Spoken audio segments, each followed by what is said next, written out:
man who is willful and vital and strong. That was Yvette. Kind of a spooky girl, huh? And way off the beam.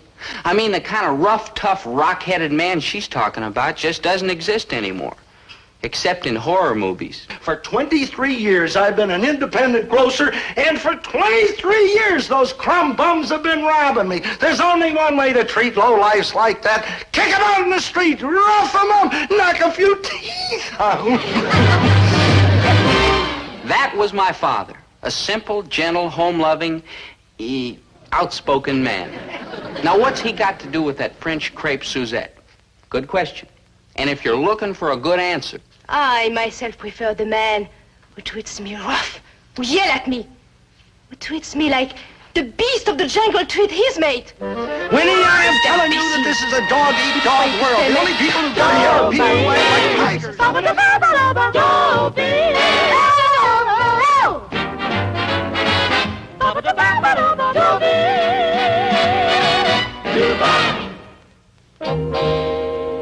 See this book?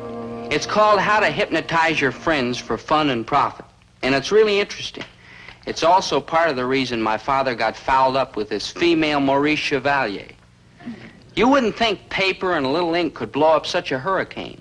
Dobie, you are not developing. You are not using your mind. You are not fulfilling your promise. You are not being true to yourself. Mom, I was just playing a little music. Fine. You want to play music, you play good music. Like madrigals? Like madrigals, like fugues, like etudes, like nocturnes. Fugues, etudes, nocturnes. You see, you don't even know what they mean. Good thinking. Maybe if you'd read a book occasionally, you'd learn a few words. When's the last time you read a book? It just so happens I read a book last night. Oh? What was that? Oh, just a book. What was the title, Dobie? How to Hypnotize Your Friends. Where on earth did you get a ridiculous piece of junk like that? Dad gave it to me. It happens to be a very interesting book. Winnie, one of the guys down at the lodge gave it to me. Oh, I see. You got it from one of your learned colleagues at the lodge. Which one? The one that collects old license plates, or the one who spends the summer vacation trying to beat the flagpole sitting record? Now, just a darn minute. Those are great guys, and every man jack of them is a veteran. Oh, Herbert, I know they are great guys. Yeah, they're my kind of guys. After all, I ain't no Albert Einstein, you know. You sure ain't, Dad. You butt out. Herbert, I know you are not Albert Einstein. And you, by the way, don't happen to be Madame Curie either. That's right. You are not Professor Einstein, and I am not Madame Curie. But just because we are a couple of dull, ordinary people, does that mean that Dobie has to be too? Oh, I don't think you're dull and ordinary, Mom. Or you either, Dad. Thanks, boy. Well, maybe a little dull and ordinary. But you're my parents who gave me birth and walked the floor with me when I was little and fed me and clothed me and raised me to manhood. And I'm not going to turn my back on you no matter what anybody says. You're all right, son. He is not all right. He's stagnating. His mind is shriveling up like a prune. Look what he reads, How to Hypnotize Your Friends. Why don't you read Shakespeare, Dickens, Shelley? What for? School's out this week. But you see, to our son, literature is a chore, not a beautiful, rewarding experience. The boy has no appreciation at all for culture. Mom, maybe I don't have any appreciation for culture, but my posture's good, and I've got a lot of friends, and I'm happy. And that's the most important thing, isn't it? Yes, Dobie, that's a very important thing, but it is also important to enrich your mind and exalt your soul. And we are not going to delay another minute. Get your coat. You are coming with me. I am? You certainly are. I was on my way to my club, but I remember reading in the paper that there's a touring exhibit of LeBlanc at the County Museum, and I have just decided that we are going. Oh, well, gee, Mom, there's nothing in the world I'd rather do, but I got some plans for this afternoon. What plans? Well, you see, Maynard and I figured we'd go downtown and watch this fella toss flapjacks in the window. He's great, isn't he? Boy, but he is coming with me to the touring LeBlanc exhibit. Right, son. You are going with your mother, and I don't want to pry, but what is a touring LeBlanc exhibit? Yeah. LeBlanc just happens to be one of the world's great French painters, that's all. And he is touring the country with a collection of his paintings. Oh, no, you don't. We have raised this boy up to be a fine, decent, upstanding, all-American boy, and he isn't going anywhere to look at any French pictures. Thank you. I am shocked. Do you want him to go on the way he is? Ignorant, dull, stupid, wishy-washy, slack, uninformed? You rang? Oh, hi, Maynard. Like, hi, good buddy. Like, hi, Mrs. G. Like, hi, Mr. G. No, it's only you, Maynard. It's only you, Maynard. It's only you.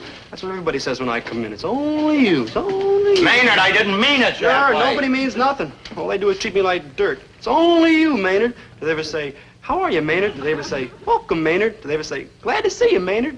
No. It's only you, Maynard. That's all they ever say.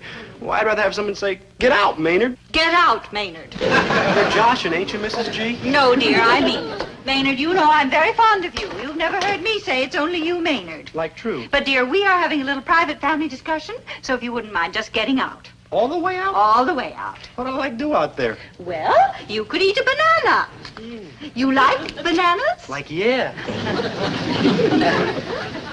We'll have to wait like long? Just a few minutes. Oh. Well, I eat like all the fast, Mrs. G. These will hold you, Maynard. Thanks, Mrs. G. Like, goodbye, Maynard. Like who? That wasn't very kind, Mom. I mean, Maynard's got feelings like everybody else. I know it, dear, and I didn't enjoy pushing him out of here. Maynard is a dear, sweet, well-meaning boy, and I know that you couldn't find a more loyal friend. That's right. He sticks with me through thick and thin. Anywhere I go, he goes. Which is precisely the trouble. Huh? Dear, I know how close you and Maynard are, but wouldn't it be nice if you saw somebody else for a little while? Somebody a little more cultured, perhaps. You want me to dump Maynard? Never. As long as there's breath in my body, Maynard's got a friend. Yay, good buddy, yay. What's he heard? Oh, no, Mom. He reads lips. He reads lips? Yeah, he sent for this course. There was a coupon in back of a comic book, see, and he sent it away and got this course. And he learned it all by himself. So it just isn't fair to go around saying my friend Maynard isn't cultured. Come on, Maynard. On the way to the Flapjacks, we can stop off at the gas station and watch him wash cars. Oh, dear, I didn't mean to upset Dobie. I don't want him to give up, Maynard. I only want him to find some friends who are interested in literature, art, and music. What did people like that be wanting with Dobie? Somewhere, somehow, Dobie has got to find a cultured friend. He's got to, that's all. He's just got to. Where are you going? To the LeBlanc exhibit. At least one member of this family is going to sop up some culture. And I shall try to pass it on to your son. Well, have fun. Herbert, I have a wonderful idea. Why don't you come with me?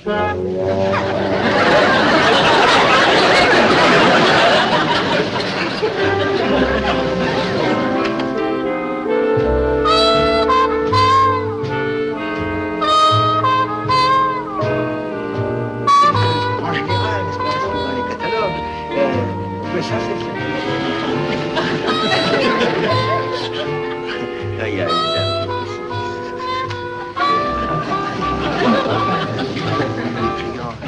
Madame, did you like the painting? Well, yes, indeed, yes. It's magnificent. Of course, the artist is a genius. Oh, yes. It's so... Je ne sais quoi. You took the words right out of my mouth. But we have other masterpieces over here. And also, yes. may I present myself? I'm Aristide Leblanc. Not the painter. Yes, c'est moi. Oh, goodness, this is an honor. I would say. Oh. And may I ask your name, gracious lady? Oh, Mrs. Herbert T. Gillis. Enchanté. Moi aussi. You speak French? Well, I took a bit in high school. Ah, combien je suis heureux et fortuné de trouver quelqu'un qui parle les sons de mon pays dans cette terre barbare. Qui donc, parmi ces sauvages, pourrait être aussi natal et vrai, n'est-ce pas? Yes, isn't it? Quoi? Perhaps we had better stick to English, Signor. Signor? I mean, it's so long since I was in high school. Oh, it can't have been so long, a lady as young as yourself. Oh, Signor, you are enchanté.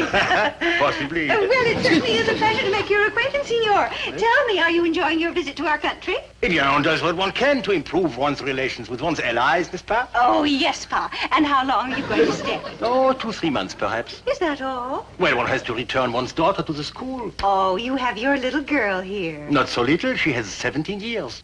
You have a daughter, 17 years old. Yes, and a wife, Elak, 45. Your daughter, would you say she was a cultured girl? But of course, is she not my daughter? Signor, I bet I know what you and your family would like. And what would that be? A nice, simple, home-cooked American meal. Sacré bleu. Oh, I thought so. Well, we're right around the corner and we'll expect you. Gillis's grocery, we live upstairs. No, madam. Oh, I can't- nonsense. You know you love it. Now, you be there. What can one say? Splendid. We eat at 5:30. Lunch. Dinner. Quel barbarisme. And, of course, you'll bring your daughter. I promise you she won't be bored. I have a son her age, Dobie. Dopey? Dobie with a B. A fine boy, so intelligent, so sensitive, so cultured. That's it, good buddy. Keep the lips nice and loose. You're doing fine, though. Let's try one, huh? Okay, Maynard. And I appreciate this. You taking all this time to help me practice lip reading. Ah, forget it, Maynard. What are friends for? Oh, you're 100%, Dope. Now, you go over there where I can't hear you and talk nice and slow, but not loud enough for me to hear, okay? Okay, Maynard. Yeah. Okay. Okay, Dope, I'm ready. Here goes. I think that I shall never see a poem as lovely as a tree. A penny saved is a penny earned. Right, Dope? No, Maynard. Sure, I knew it. Try another one. Shoot if you must this old gray head, but spare my country's flag, she said. The quick brown fox jumped over the gray dog. Great, huh? Maynard. Hey, they're too easy this way. Watch me do the next one the hard way. Maynard. Go ahead, Dope, I'm ready. Maynard, I hate to say this, but you don't know how to read lips. The boy stood on the burning deck eating peanuts by the peck. Wonderful, huh, Dope? That's what it was, Maynard. Wonderful. Yeah, and some people say I got no talent. How come? Jealousy, Maynard. Pure jealousy. Couldn't you find something a little more conservative? For your information, Mrs. Gillis, this happens to be a hand-painted tie. And he is a hand painter, ain't he? Hi, Mom. Oh, you look lovely, dear. Thanks. Hey, Mom, I got to cut and run right after dinner. Maynard's waiting for me down on River Street. They're bringing a whole slew of steam shovels over to start excavating the foundation for the new city dump. The new city So dump we will figured- just have to wait. we- You will stay here and be polite to our cultured guest, Signor LeBlanc, and his wife and daughter. His daughter? How old is she? About your age. Hey, a French girl about my age? Oh, boy. Hey, Mom, you're all right. No offense, Mom, but this girl, she wouldn't be stuffed with culture and education and all like that, would she? It's possible. Mom, admit it. You're trying to clobber me with culture. All right, it's true. I'm not ashamed of it. If you won't make any effort to improve yourself, then it's your mother's duty. Don't fight her, boy. When she gets like this, you can't stop her without you use a gun. A very large gun. Get the appetizers. You think she's stubborn? You should have met her father. We used to call him Old Granite Head. Signors, welcome to my home. May I have the honor to present my wife and my daughter Yvette? Enchante, enchante. And enchanté to see you again, Signor. And may I present my husband, Herbert T. How do you do? Oh, likewise, I'm sure. No, my wife, she doesn't speak the English. What'd she say? When do we eat? Yeah, that a girl, Frenchie. Winnie, why don't we sit down and dig in? My stomach's rattling like a cage full of lions. Well, it's your fault. Your cooking always makes me hungry. Please, Oh, Herbert. she's the best little cook and the most attractive woman in this part of town. Well, dinner will be servé in just a few moments. Meanwhile, I have prepared some delicious hors d'oeuvres. Qu'est-ce qu'il dit? Bientôt, nous allons manger des hors d'oeuvre. Ah, hors d'oeuvre! Quand? Quand? My wife, she has a great appetite. Well, don't let it worry you, Buster. There's nothing wrong with a healthy woman, and your wife is one of the healthiest I've seen. This is my son, Dobie. Allô, oh,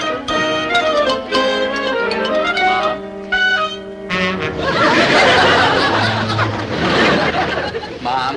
Well, dear, give Madame some appetizers. Oh, yeah. By the way, I understand that you're a painter. Mm-hmm. Well, it's quite a coincidence. My father was a painter, too. Oh. And a paper hanger. Well, can we sit down?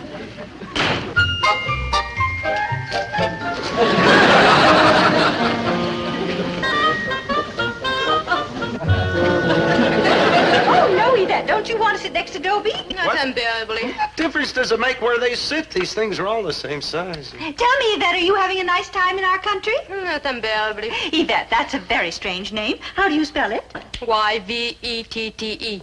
Oh, that's Yvette. That is Yvette, you species of a goat. She has high spirits, the little one. Yes, I can see that, Dobie, dear. Pass the hors Oh, yeah, d'oeuvres. Mom. Well, tell me, Yvette, are you looking forward to going back to school? Huh, the school is for the children. You don't like school? It is the waste of time. What would you do if you didn't go to school? One thinks, one evolves the philosophy, and then one writes. Really? You write?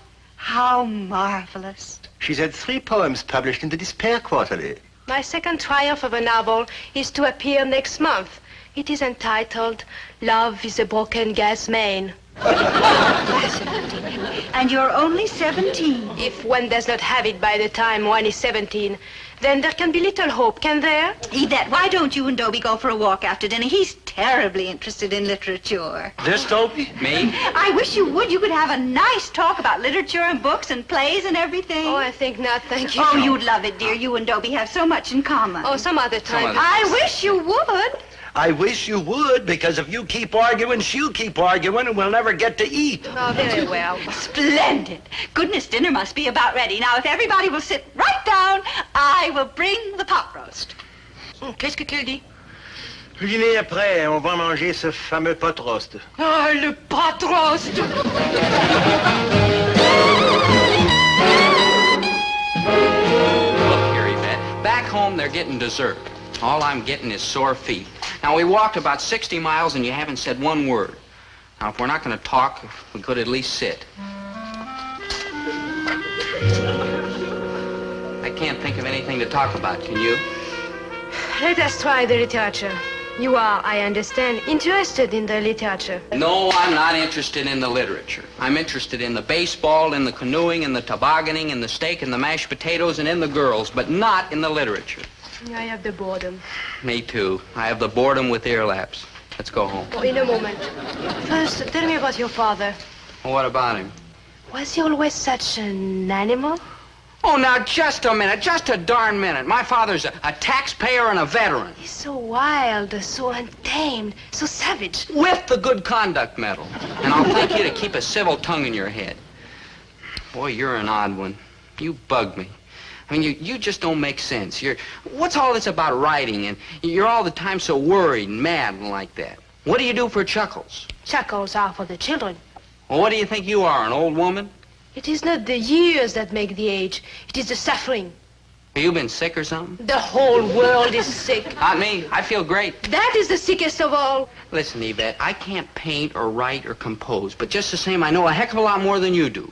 I know that the world's not sick. It's full of wonderful things like friendship and fresh air and water sports and love and... Love. And, You species of a muskrat. What do you know of love? well, I know it's wonderful. Oh, sacre bleu, but you are an imbecile. Love is not wonderful. It is miserable. It is full of agony and remorse and hate. Love is full of hate? Boy, are you kooky. Oh, kindly defend from speaking to me and take me home as rapidly as possible. For I wish never to regard the stupid face of you again. That suits me fine, pal. I have the longest consecutive... Oh, hello, children. Well, time to go. Au revoir, madame. Well, Yvette, did you enjoy your walk? Oh, yes, madame. It was enchanting. May I come tomorrow and walk with Dobie again? Why, of course you can, my dear. Come every day. Make this your home away from home. Oh, thank you, I will. You are very kind, Come madame. early and stay late. Thank you.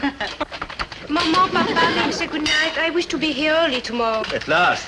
Bonsoir, monsieur. Bonsoir, madame. Good night, madame. madame. Good night to you. Bonsoir, madame. Good Bonsoir, night, cher Dobie. Share, Dobie. Good night, good night. Oh, isn't that marvelous, Dobie? She likes you. Congratulations, boy, but could you arrange to meet her someplace else? This girl gives me the creeps. Love is a broken gas, me. Oh, nonsense. She's a delightful girl, and I think it's just marvelous that she's so fond of Dobie. Are you kidding? She hates me like poison. Oh, is that so, Smarty? Then why is she coming here tomorrow, and the day after that, and the day after that? It bugs me. It really does. Me too, good buddy. I just can't figure it out. The way this little French chick shows up every day? Yeah, 2 weeks now. She hasn't missed a single day. She gets there in the morning and she hangs around all smiles and sunshine until Mom makes me take her out for a walk. Then as soon as we're alone, she either won't talk to me or else she cusses me in French. In fact, sometimes she kicks me. Weird. But the weirdest part of all is, if she hates me so, why does she keep coming back every day? Hey, Dobe, I got like an idea. What? I'll sneak over to her house and peek in one of the windows and find out what she's up to. Yeah. You know how good I read lips. Yeah, Maynard, I know. Where's she live? I'll go right now. No, Maynard, thank you, but no. How come? Well, it's like eavesdropping, and when somebody's got a great power like you have, they should use it only for good. Now, listen. Yeah, there you're is right, something- good buddy. You- I ought to use this great power for my country. Yeah. The United States of America. Yeah. Or the Army, or the Navy, or the FBI, or the United States of America. Yeah, I could be like a spy. A spy? Yeah. I could go in one of them submarines and peek through a porthole and read the lips of the Peek through a Russians porthole? in the next submarine and find out what evil goings on are going on. Yeah. I'd have to Now- learn Russian, and it's probably tougher reading lips underwater. Yeah. All them bubbles. Bubbles. But it's worth it for my country. Sure. The United Maynard. States of America. I could zoom around in a satellite reading lips and secrets all over the kingdom come. I mean, I could see robbers penny robberies Maynard. and murderers penny murders Maynard. and thieves. Maynard, enough. You sure got it up here, good buddy. Thank you, Maynard. It's heartwarming to know I'm appreciated. Now listen, there's something you can do for me. Like, name it. Let me stay at your house tonight, so when this Yvette comes dragging around tomorrow morning, she won't find me home, and she'll maybe get discouraged and give up the whole thing. Sure, Dobe. You can have my bed. Your bed? There's another bed in your room. There is? Yeah, underneath all those records. Oh, yeah. Good thinking. thinking.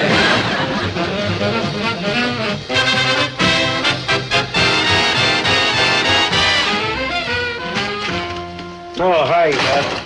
Oh, good morning, Monsieur Gillis. Dobie ain't here. He spent the night over at Maynard's. Oh, good. And Madame Gillis? She ain't here either. She went over to drag Dobie home before some of Maynard rubbed off on him. Oh, we are alone. I must speak. Go right ahead and parlez-vous. How's that for classy French, huh? Certain things that happen between people, nobody can explain them. Yeah, like that science fiction jazz on television. Please to listen. I can no longer stay silent. Yes, you can. You're just not trying. Oh, Herbert. Hear me, my Herbert. You're Herbert? Now, hold on. Oh, you great fool. Why do you think I have been coming around here day after day? Did you imagine it was for this callow youth, Dobie? Oh, no. It was for you, my savage. For you, for you, for you. For me. Winnie! She's gone, Herbert. And you're going too, right out that door, right now, and don't come back. How he shouts, how he stamps, how he roars. Oh, Herbert, what an animal you are. And what a nut you are. That's what you are. Now, you get going. Oh, and look at you, and 10,000 years of civilization disappear. Poof, and there you stand, the primitive man, the mindless brute. I'll have you understand I'm a respectable married man and a husband and a father and a businessman and a veteran with a good conduct medal. Ah, the magnificent mindlessness of you, the sublime crudity. Ah, my ferocious beast, we are ready to face the world together. And you are ready for the funny farm, that's it. Winnie! Will you please go home? Winnie! Herbert, what is it, Herbert? Winnie! Hang on to that lunny there. I'm going to get her old man. Look out, boys. What on earth is happening?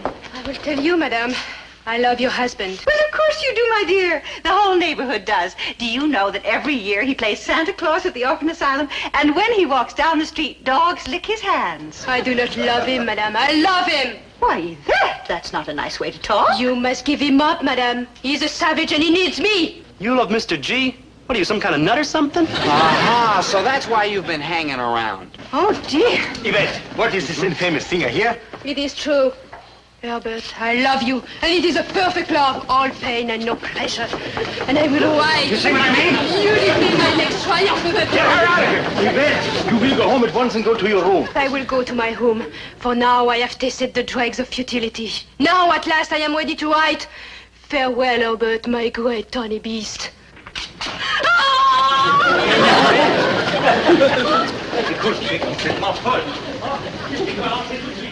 Well, that turned out real good, Winnie Pooh. You got any more highfalutin friends you want to introduce Dobie to? Yes, I have. Maynard, darling, promise me you will stay with Dobie always. Promise me you will never leave him. Like, sure, Mrs. G. And forgive me for ever having tried to take Dobie away from you. Like, forget it, Mrs. G. Maynard, you are a real human being. You're 100% with me. You're my kind of people. Your ace is my book. You're all heart. You're the cat's pajamas. You're the cool. You're the one.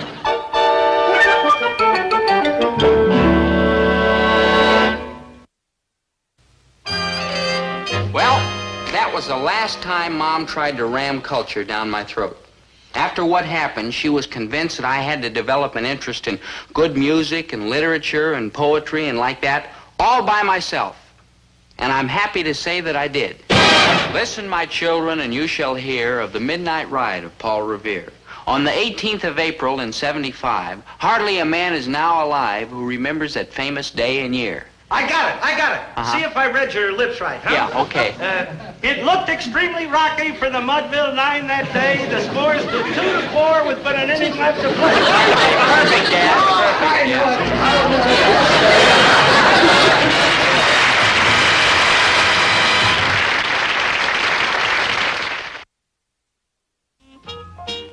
Ever done, huh? Casey? What? Dropping out of school, man. Frantic, huh? Crazy. Yeah, man, this sure is the life. What? What we're doing, stupid. What are we doing? We're living it up, man. Just hacking around. No teachers, no classes, no homework, nobody on our backs. Ain't that frantic? Crazy. Yeah, them squares in there. 18 years old and still going to school. Ain't that frantic? Crazy. Hey, Chatsworth, where you going all dressed up so pretty? The dancing school? Nah, he's gonna take the principal a nice shiny red apple. Where'd you get that pretty striped tie? Did your mommy give it to you? Hey, you guys, lay off Chatsworth. He didn't do nothing to you. Yeah, if you guys are looking for a rumble, we're here too. Thanks awfully, chaps, but I can handle this riffraff myself. Goodness gracious, Chatsworth, what are you gonna do to us? Look at that!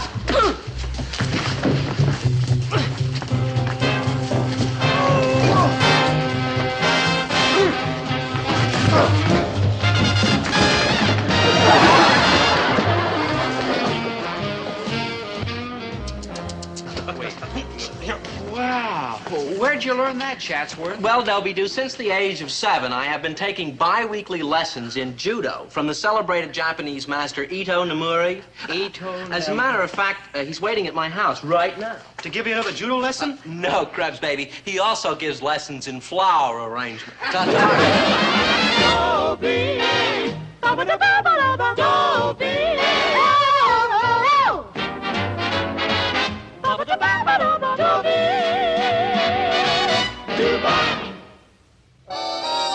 Those guys at Chatsworth roughed up. They're dropouts.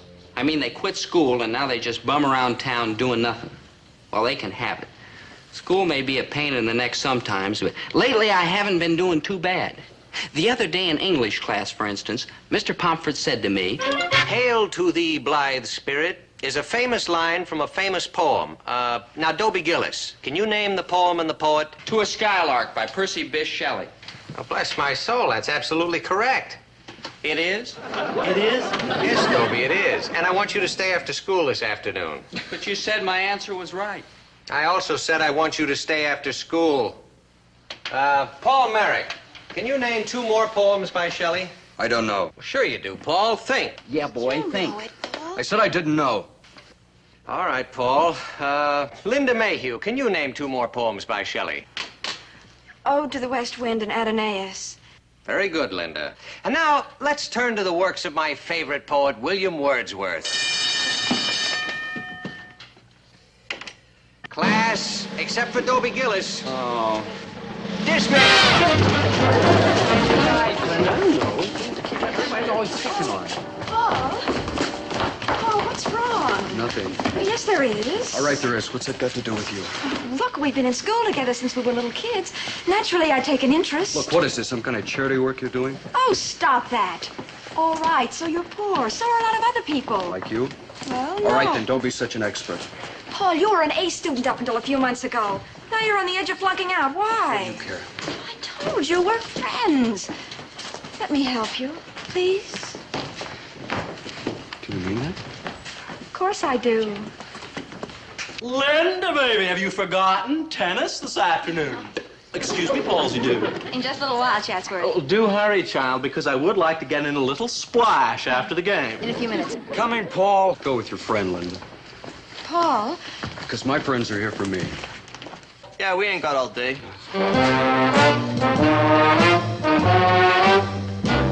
Now, you saw it, boys. Paul with those dropouts. Dropouts? How come they call them dropouts? Because they dropped out of school before they graduated. What do they do now? Nothing, just loaf. Yeah? How old do you have to be a dropout? You're old enough, Maynard. Yeah? But if you do, I will personally grab you by that beard and drag you right back in again. That's the worst thing that can happen to a kid, dropping out. Now, maybe it sounds like fun to you, just loafing and hanging around street corners, but that doesn't go on for long. Pretty soon it comes time to go to work. Work! Yes, Maynard, work. Work! Maynard.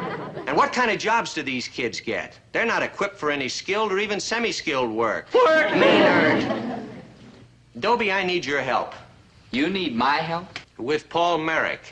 Boys, he's on the verge of dropping out of school. And personally, I consider that a great tragedy. Personally?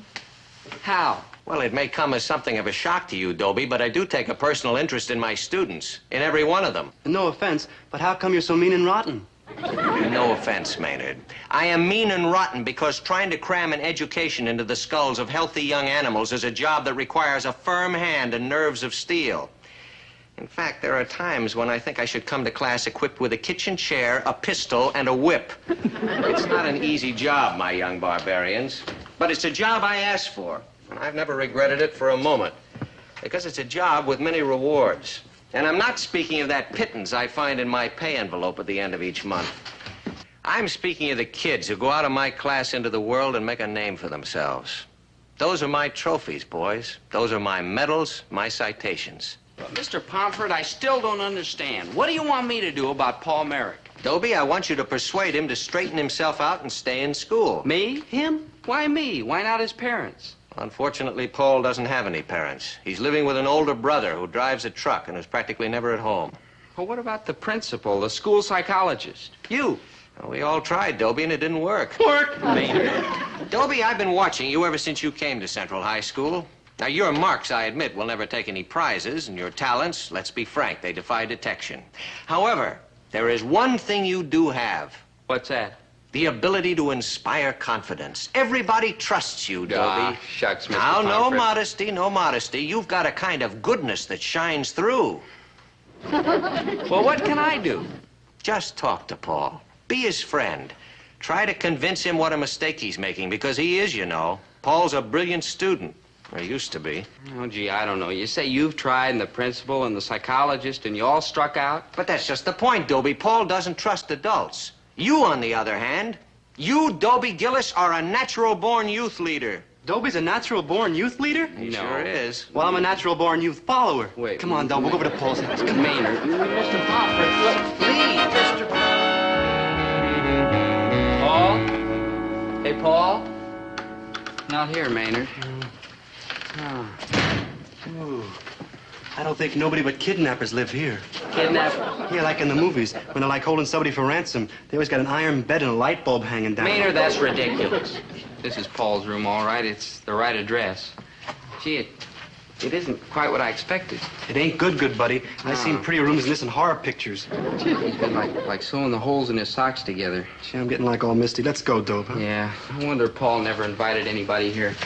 Gee, we better not let him know we've been snooping around here. It's like opening somebody else's mail. Yeah. He wouldn't like it. Hi, Paul. Can we sit with you? Thanks. Yeah, thanks, Paul. You're like a real human being. You sure are, Paul. You're quite a fella and awful smart, too. Yeah. Yes, sir, Paul. We're sure happy to be having lunch with you. That's right, Paul. Why, Yeah. just this morning I said to my good buddy Dobie, wouldn't it be crazy to have lunch with Paul today? Yeah, that's right, Paul. That's what Maynard was saying.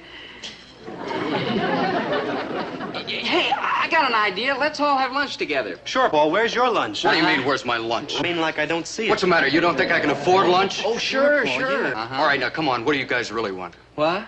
Well, what we really want Is- You tell him, Dobie. Yeah, some help with our homework. Yeah, that's kidding. right, that's Some help right. with our Yeah. Are you homework. kidding? You want me to help you with your homework? Yeah, I'm flunking in everything. Oh, you're just in kind of a slump, that's all, Paul. You're still the smartest guy in class. I mean, a guy like you's got a great future. Oh, be a smash. Yeah, she is. Doctor, lawyer. Indian chief? Good thinking, yeah. Oh, a guy like me's got a great future, pushing a broom. What are you talking about, doctor, lawyer?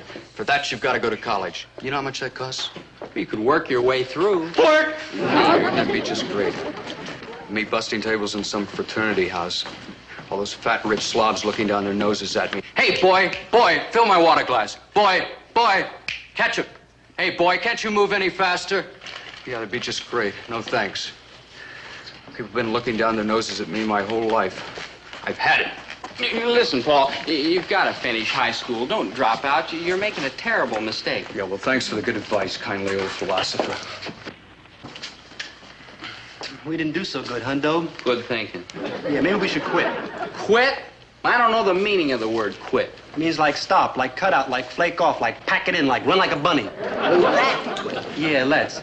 Good thinking. Yeah. So we see that in his later poetry, and particularly in his sonnets, William Wordsworth reached his full powers as an important English poet. Class is not dismissed. I want to give you an assignment for tomorrow. Now, I want each of you to write me a theme of 500 words to be called A Trip Around My Room. Simply set down in clear, concise English, preferably grammatical, what you see when you look around your room. For instance, what color are the walls, how many windows there are, what kind of furniture there is, things like that. All right, Maynard, what is it? Mr. Pomfret, sir, how can you, like, take a trip around your room? I mean, your room is just a little tiny place. A trip is when you get on a train or a plane and go somewhere. Thank you, Maynard. It's not that kind of a trip. Like, say, if you went to New Orleans to hear some New Orleans jazz. Yeah. Maynard. You went to Chicago to hear some Chicago jazz. Maynard. Ooh, you went to Duluth to hear some Duluth jazz. Maynard! Enough! Just describe your room. All right, class, except for Maynard and Dobie. Oh. Dismissed. Well, how'd you make out with Paul, boys? Well, we did great. He told us to leave him alone, and that's just what we're going to do. Leave him alone. Yeah. You mean you're going to quit? That's the word, quitting. Oh, well, I don't suppose I had any right to ask you in the first place. Honest, Mr. Pomfret, I did everything I could. Sure, Dobie, it's not your problem if a boy like Paul Merrick throws away a fine potential and ends up a bum. Really, Mr. Pomfret, I did my best. After all, you're not your brother's keeper, are you? If you want to quit, that's your privilege. Dobe? Huh? I think you're being snowed. I think so, too. He's right. Yeah. All right, Mr. Pomfret, what do you want me to do? Tell me. Just try again. Just once more. Okay, Dobie? But I haven't got a chance. Dobie, remember this. It matters not if you win or lose, but how you run the race. And if at first you don't succeed, try again.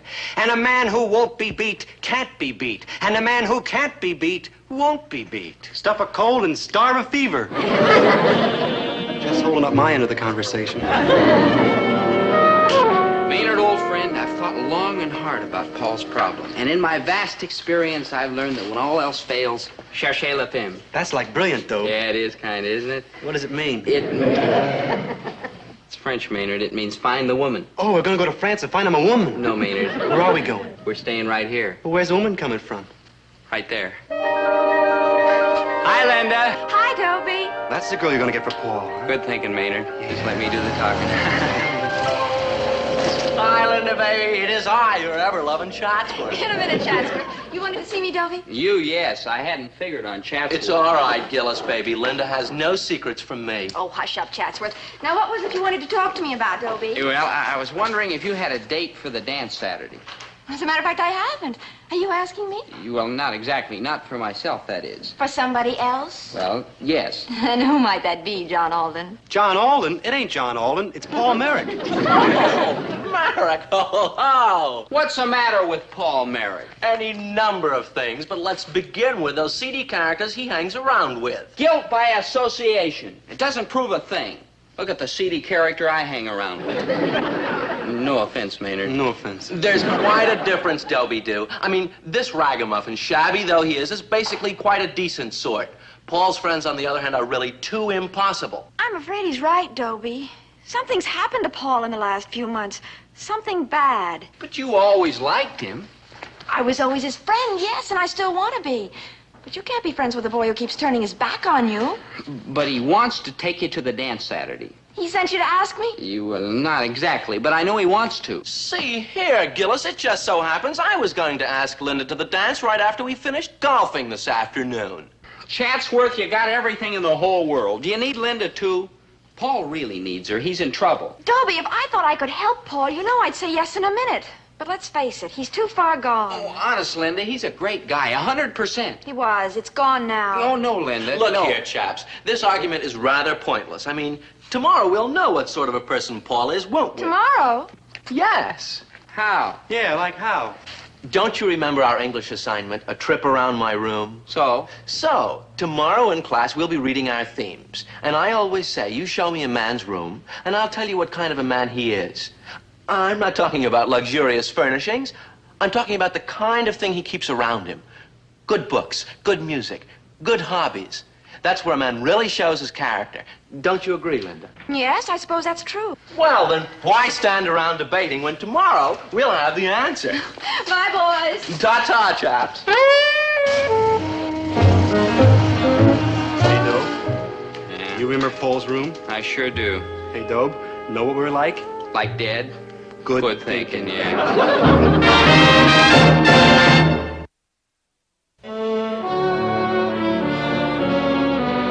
Now, Maynard. My Room by Maynard G. Krebs. My theme is kind of short, Mr. Pomfret, sir, and I live in a small room. Proceed, Maynard. I open the door to my room. What do I see? The sweatshirt I left on the floor last night. What is the next thing I see? It is the sneakers I left beside the sweatshirt. And what is the next thing I see? It is the socks I left beside the sneakers. And what is the next thing I see? It is my records. Singles, albums, 33s, 45s, 78s, hi-fi, lo-fi, stereo, hundreds and thousands of records, piles and stacks and heaps of records. And what is the next thing I see? It is my mother standing in the door saying, Maynard, clean up your room or your father will put you in manual training school. Thank you. It sounds a simple hovel, Maynard, but your own. Like true. Paul Merrick.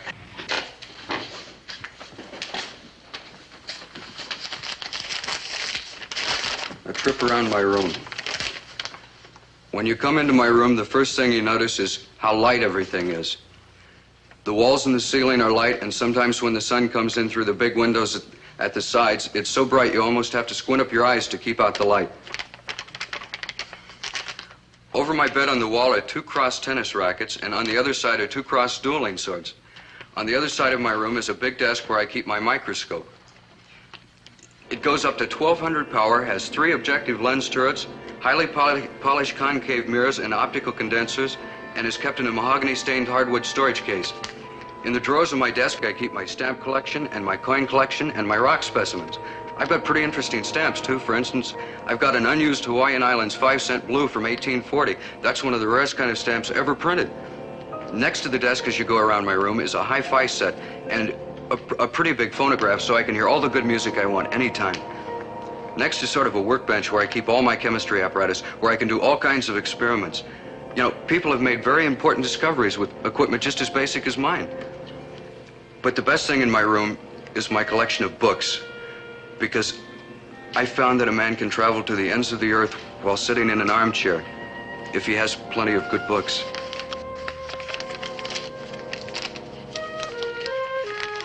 I don't want to brag, but it's such a good room that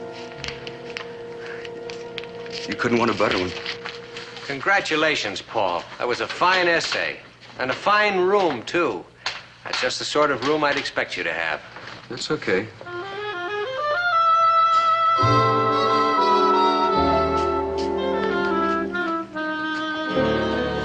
Paul, Yeah?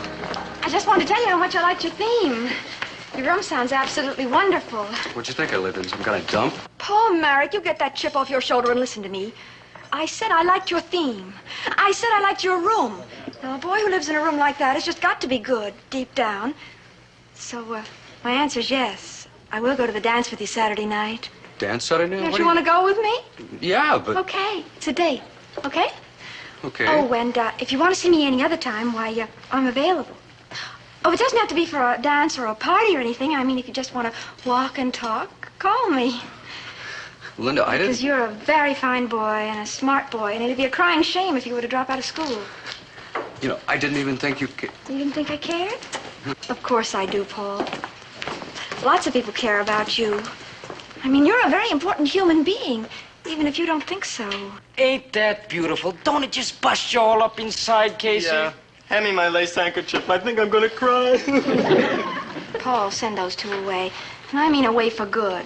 Sure, Paul. Do what the rich lady says. Yeah, and if you're very polite, maybe she'll let you come around the back door for a handout. Paul, make up your mind. Come on, Casey. We don't want no social climbers. Wait! Paul! You wouldn't understand. Yes, sir, Linda. You sure can't tell about a man from the kind of room he lives in. Oh, shut up. Shut up. Linda, I'm talking about Paul. You heard his theme. Don't ever mention his name to me again. But he's a wonderful guy. He's a bum and a loafer, and I think all that stuff about his room is just a big lie. I think his room is just like he is, crummy and rotten. Oh, you're wrong. All right. How would you like to show me Paul's room? Well... I thought so. Yeah, all right. I'll show you his room. Good buddy. I feel like I've forgotten something. Good buddy. No. Tomorrow afternoon, okay, Linda? Good buddy. Tomorrow afternoon be just fine. Good. You got a plan, though, Blake? Please tell me you got a plan, like, please. I got a plan.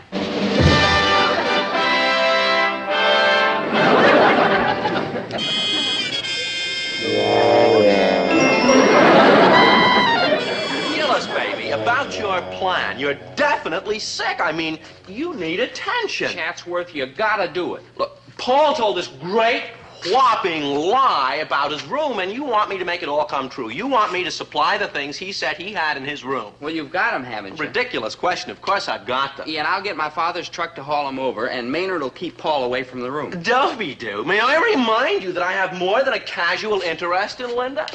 And you're asking me to help Paul Marek steal my girlie. Gad, you can't be serious. Chatsworth, if you were just anybody, I wouldn't ask. But you're Chatsworth Osborne Jr. Why, you've got family and ancestors and tradition. Why, you've even got a coat of arms with a motto in Latin. Substantium nihil tangere. That must mean something. As a matter of fact, it means never dip into capital. However, you have struck a responsive chord. The gallantry of it is rather me, isn't it? Yeah, to the teeth. A greater love hath no man and all that. It would be a grand gesture, wouldn't it? Yes, and so like you. Gillis? I'll do it. Chatsworth, you're like a real human being. Oh, rather more than that.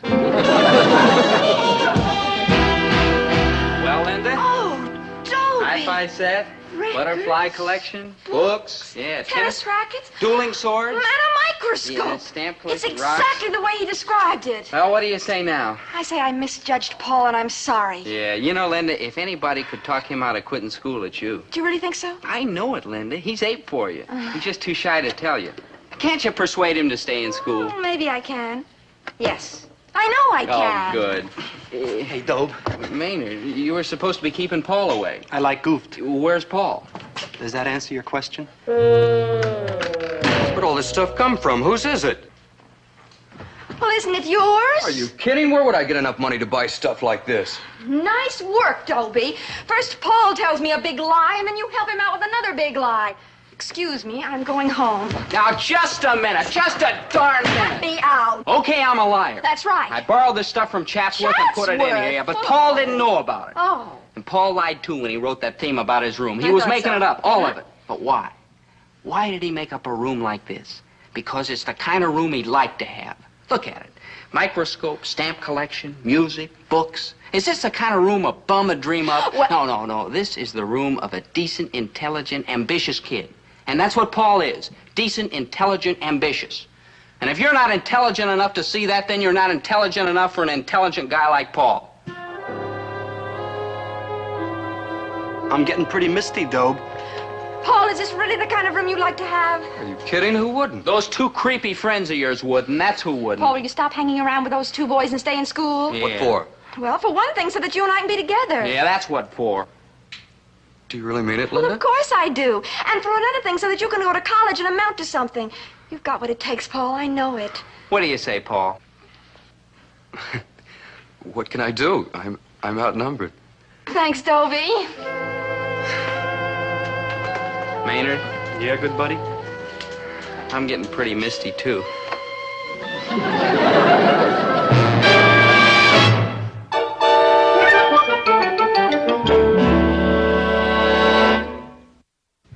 These three magical lines from Kubla Khan are considered among the most inspired lyrics in the English language. And so, we take our leave of Samuel Taylor Coleridge and turn once again to my favorite poet, William Wordsworth. Class, except for Maynard G. Krebs and Dobie Gillis, dismissed. Boys, congratulations. You did a wonderful job Thank on you, Paul Mr. Marek. Pomfret. I only wish there was something I could do in return. Tell me, tell me. Well, as a matter of fact, Yes? you tell him, Dobe. Yeah, well, Mr. Pomfret, do you remember the mark Maynard got on his last test? How could I forget? A -40. Maynard, you missed 4 questions that weren't even on the test. Well, Maynard was wondering, Mr. Pomfret, sir, if you could raise his mark to an even 0. I think that could be arranged. Mr. Pomfret, sir, you're like a real human being. Yeah, he's kind of like a real human being.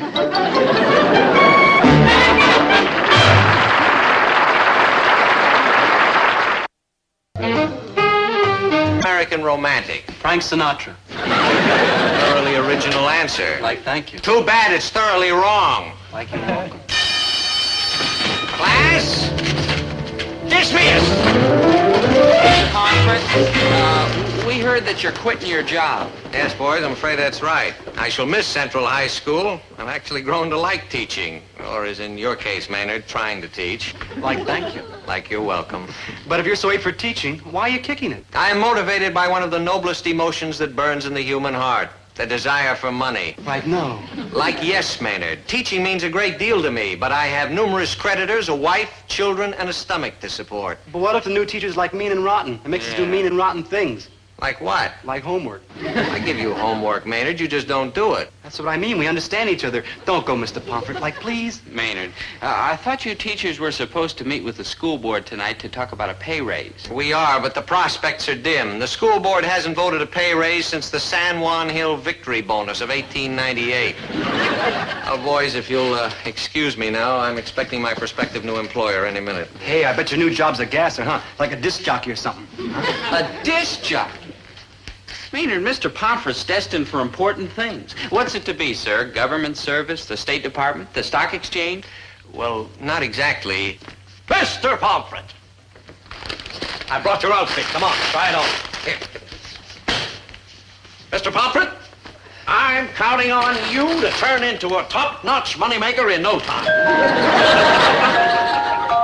Dobie! Dobie!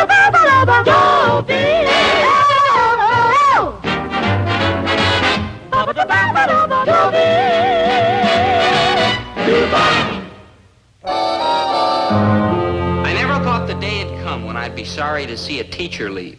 But Mr. Pomfret's different. I mean, he's straight shooting and sympathetic and inspiring, and he gives easy tests. So I decided to talk to my father about the situation. He promised me he'd always listen to my opinion on any subject. I absolutely refuse to discuss it. Dad, I thought you were more open-minded. I am probably the most open-minded man in town. How do you think I wind up with all these head colds? You probably remember the famous words of Voltaire when he said, "I may not agree with what you say, but I shall defend to the death your right to say it." Sure, Dad, well, that but was Voltaire talking. Now this is Herbert T. Gillis talking. Clam up and keep your nose clean. Nobody likes a smart man. Hey, Doe, guess what? What? I can't tell you. Maynard, what? What? I promise you won't hate me for telling you? Maynard, tell me already. Guess who we're going to get for a new teacher if Mr. Pomfret quits? Who? Mr. Fogarty from Woodshop. Like, right. The only teacher who ever got an honorary degree from Devil's Island. Doe, we got to do something. Yeah, well, I've been trying, but my father told me to butt out. Hello, dear. Hello, Maynard. Mom, Dad refuses to talk to me. How nice for you, dear. But this time I want him to talk to me about the teacher's pay raise. Oh, did he give you any encouragement? He kind of encouraged me to clam up. Mom, make him listen to me. Well, I don't know too much about the issues involved, but he certainly ought to hear what you have to say. Herbert, I want you to drop everything and listen to your son. It'll be a pleasure. All right, I'll stand here and you go right ahead and tell me what's bugging you. Thanks, Dad. You're a real human being, no matter what anybody says. Now, Dad, the fine, noble, self-sacrifice. How could I break through to Herbert T. Gillis, father, citizen, practical budget watcher? I had to show him that without good teachers, we'd all turn into uncultured, dull-witted, simple-minded clods. You right? When the members of the school board get here for their meeting, I want to make sure they don't miss this. Yeah, it's like beautiful, Doe. Yeah, it sort of makes you think. Sort of makes you hungry. Very funny. Very funny. Worthwhile thought, huh, Dad? Very worthwhile. Don't encourage him, Winnie. Your son is already some kind of a rabble-rousing nut. Important matters like these require a level head, and I happen to have the levelest head you're ever going to... These teachers have got to get a raise. Why, Doe? Well, look at it this way. No offense, Maynard, but how would you like to teach a class with you in it? Doe, those teachers have got to get a raise. Now have to do some kind of... All right, that's better. Say, I recognize this Mr. Gillis. Thank you, Mrs. Osborne. I would just like to make a few unbiased remarks before the teachers get here. Now, I understand they are asking for a $15 raise. All I want to say, in all fairness, is my pumpernickel should have such crust. If we give them this raise, our treasury's going to wind up 20 points lower than nothing. Sorry I'm late, folks. May I say a few words? Very few. Hold it. Go ahead. Gentlemen of the school board, unfortunately, we're going to have to postpone this meeting because the other teachers will not be able to attend. As a matter of fact, almost the entire faculty is down with influenza. Well, there is an epidemic in town, you know. Oh, the newspaper says very mild. Yeah, nobody's getting it except those that are overworked or undernourished. I'll rest my case. That's not what I meant. Anyway, in view of the emergency, we're going to have to close down school for a few days. So please tell your children to stay home tomorrow. And until further notice. My son Chatsworth at home? Everybody. Oh, that is out of the question. Every time Chatsworth stays home, all the servants leave. You're not going to get away with this, Pomfret. Why, if Dobie's hanging around that store all day, that means Maynard's going to be there, too. Have you any idea what this will do to business? Not to mention my nervous system? But, Mr. Gillis, I'm the only teacher left. I can't run the school single-handed. Well, there must be something can be done in this situation. Bylaws. I move we shut down the school. Me, too. It has been moved and seconded that we shut down the school. Okay, the motion passes. Now I move we adjourn. Come on, let's get out of here. Just a minute. Just a darn minute. We are not shutting down the school. Those children will not be denied their right to an education. Winnie, it'll cost a cockeyed fortune to keep this school open. Who cares? What's more important, the minds of our youngsters hungry for learning or a few miserable dollars? Don't answer that question. Remember this, the greatest asset that our country has is the minds of its children. The country's bankrupt. Mrs. Gillis is absolutely right. Those little minds, nasty as they are sometimes, need nourishment. Until our regular teachers recover, we parents can teach the classes. Now hold on, we can. Now hold on. You're out of order, Mr. Now listen. Yes, you are out of order. Mrs. Osborne, I don't know if it's legal. I have just made it legal. What's the matter, Pomfret? You scared we'll find out what a soft touch you teachers got around here? I move and second and all the other gizmos that the parents take over the classes. We'll find out the truth. You want a raise? You feather betters will probably wind up with a cut. It'll be exciting. It'll be fun. It'll be murder. Our parents are going to teach the classes? Ridiculous. I mean, parents are supposed to bug you at home, and teachers are supposed to bug you at school. But nobody was playing by the rules. Actually, I will teach home economics and the art of entertaining. We Osbornes have been internationally famous for entertaining ever since the Mayflower landed. We were on the beach waiting for them, you know. I decided to teach music so that this great musical talent within me will not be kept from the world. Down among the sheltering palms, oh honey, wait for me. Oh honey, wait for me. See what I mean? Girls, physical education? All that bending and stretching and twisting and turning? Oh, dear. I think that accounts for everyone, except Mr. Gillis. He had to stop off for something. He'll be here in a minute. Now, why don't you just tell us all where to go? He wouldn't dare. Mrs. Osborne, Dobie will take you to your home economics class in room 208. And, Maynard, why don't you take Mrs. Kenny to her music class in room 324? All those lucky youngsters. Mrs. Gillis, our girls' physical education class is experimenting with this program of Swedish exercises. Oh, must we? I'm afraid I'll have enough trouble with them in English. Hey, Pomfret, get the whole team out here. On the double. I'm calling one-go practice for the outfield. I want to see the whole team in there pitching, except the pitchers. Them I want to see out someplace hitting. There's too many weak hitting pitchers nowadays. You got to get that old pepper in there, boy. Mr. Gillis, there must be some misunderstanding. These clothes. What's the matter with these clothes? What do you mean, you put me down for baseball coach, didn't you? Well, I'm afraid not, Mr. Gillis. I had you penciled in for English literature. Well, you can just unpencil me out, Buster, if you think I'm going to sit in some stuffy classroom and listen to a lot of kids yammer. Herbert? Well, it ain't fair, Winnie. Listen, I went out and bought a new glove and everything. Don't worry, Mr. Pomfret. Deep down, Herbert really loves English literature. Don't you, Herbert? I like Casey at the bat. Good, but I hope you like poetry, too. Right now, we're studying the great American romantic. Frank Sinatra?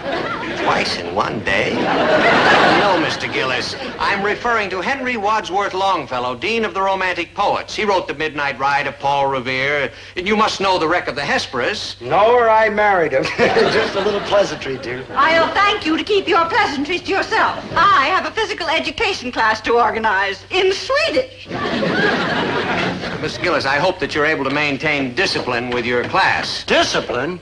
You are talking to Herbert T. Gillis, formerly First Sergeant Herbert T. Gillis in the United States Army, with the Good Conduct Medal. Lead me to them Yardbirds. Very well, Mr. Gillis. Fall in. Fall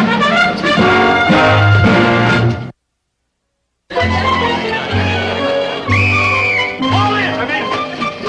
Sit down. Quiet. My name is Gillis. Mr. Gillis. And what I say around here goes, see? Okay, I won't be needing you anymore, son. Mr. Gillis. Dismiss!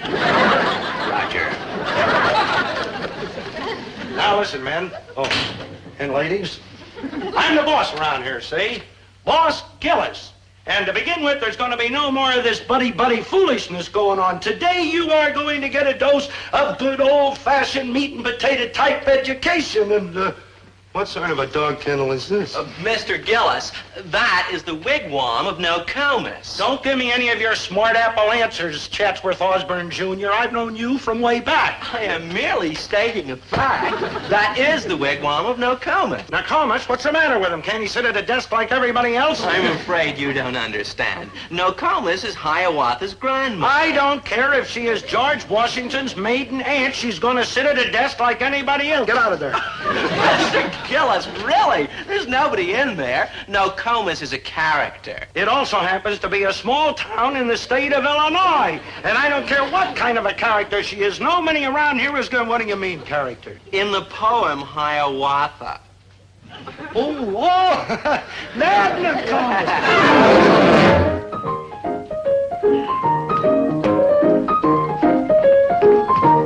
Down among the sheltering palms, oh honey, wait for me. Oh honey, wait for me. Meet me down by the old golden gate, down where the sun goes down about 8. How my love is burning, burning, burning. How my heart is yearning, yearning, yearning to be down among the sheltering palms. Oh honey, wait for me. Oh, you ungrateful children. I thought you liked snappy music. No offense, Mrs. Kinney, but that music hasn't been snappy since the Spanish-American War. Well, if that's your attitude, it's back to the anvil chorus. Oh. Mrs. Kinney, how about something a little more hip? Like what? Like, you sure, huh, Dope? Okay, Maynard, but you better stand guard in case Mr. Pomfret comes by. Good thinking. Yeah. All clear, Dope.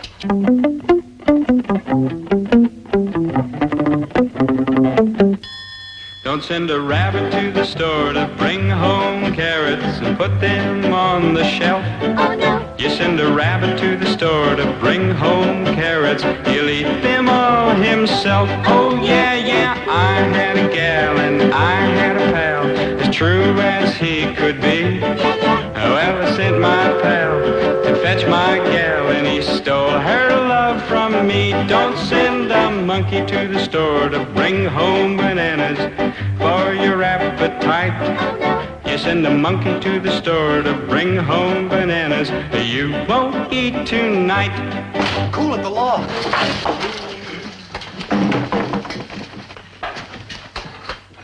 Ready, class? The anvil chorus with anvil. A 1, a 2, back to the rabbit.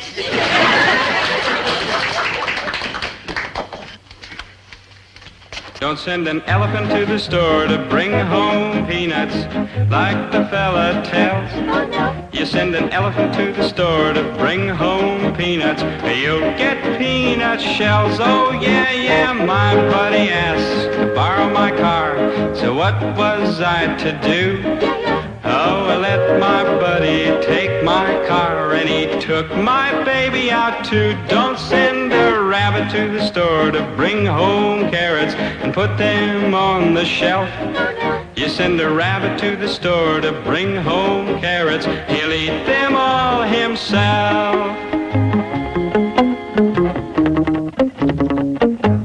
And don't send no doggy for bones, neither. Like true. 3, 4, 1, 2, 3. This is dreary. I have a much better idea. Something that we used to do in school, rhythmic expression. We'll act out all kinds of cute little stories. Now, you just do as I say. All the graceful swans are sleeping. That's right. Lovely. Splendid. Now, isn't this much more fun than those silly Swedish exercises? But hark! Bold Chanticleer heralds the dawn. Everybody make like Chanticleer.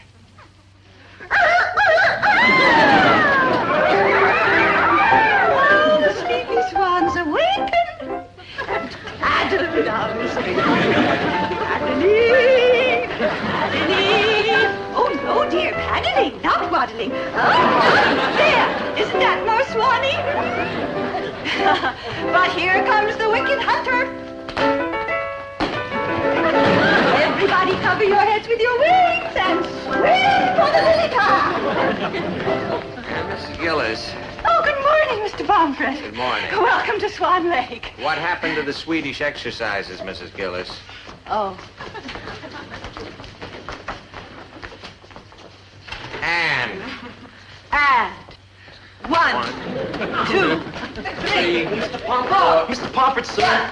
You gotta come quick, Mr. Pomfret. 3, 4. Gotta come quick and save Mr. Gillis' life. Why? What happened? I didn't look inside the classroom. From the outside, it sounds like he's General Custer and a bunch of bad-tempered Indians. 3. Murder and mayhem are prohibited on school property. 3, 4.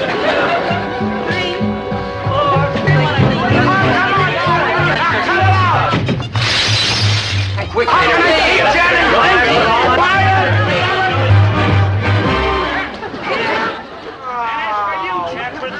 broken window and you are out of the game. Ain't falling under kind of trouble. Hi, Mr. Gillis, what is going on here? Well, you see, the kids want to play happened to baseball. Longfellow? He's first base. And I didn't want to be All right, wet kids, blanket put or those anything. desks back in place. Mr. Gillis, Hiawatha. Hiawatha. By Henry Wadsworth Longfellow. By the shores of Gitche-Gumee, by the shining big sea water, stood the wigwam of Nokomis, daughter of the... Oh, how fascinating. I wonder what it is. Oh, Mrs. Osborne, I believe it's a stove. Oh, nasty. Well, I suppose it has some historical interest. No! Fire! Fire! You girls, be careful. Be calm, I'm in charge here. Fire! Nasty mechanism. Well, girls, are you ready for today's lesson?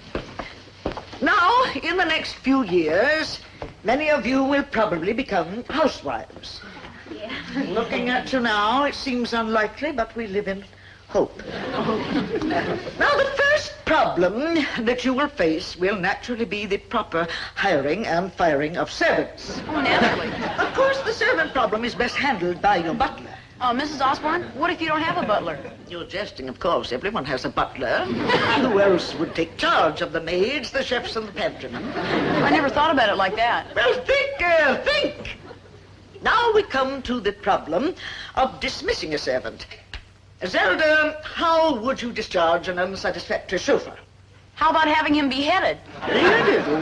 Oh, no. Nowadays, that must be illegal or something. Oh, Mrs. Osborne, do you have any special rules for running a household? There is only one rule. Take over. Run that house with an iron hand. Don't let those nasty men open their mouths. The moment you're married, let him know who is boss. You punish insubordination at once. That sounds cruel. Yes. Mrs. Osborne, I'm in charge. Out! Mrs. Osborne. Out! I am in charge of this class. Beheading is not only for servants. Out! Mrs. Osborne. Yes? Hi. Any other questions about the care and handling of men? Now, there are several other little items we should take up. For example, no young bride should dare start her married life without a complete silver service for 48. Cheer up, Mr. Pomfret. Everything will turn out fine. You'll see. Sure, Mr. Pomfret. You'll love it out there in that ice cream truck. Very healthy. Maynard. They cannot say that I deserted a sinking ship. Mr. Pomfret, where are you going? To make sure that Central High's last hours are filled with glory, I'm going to see those classes are run properly to the bitter end. Mrs. Osborne's class, too? Well, no. The end doesn't have to be that bitter. How my love is burning, burning, burning. How my heart is yearning, yearning, yearning to be down among the sheltering palms. Oh, honey, wait. Back to the anvil chorus. All the little raindrops are pattering, tittering out the pattering, tittering out.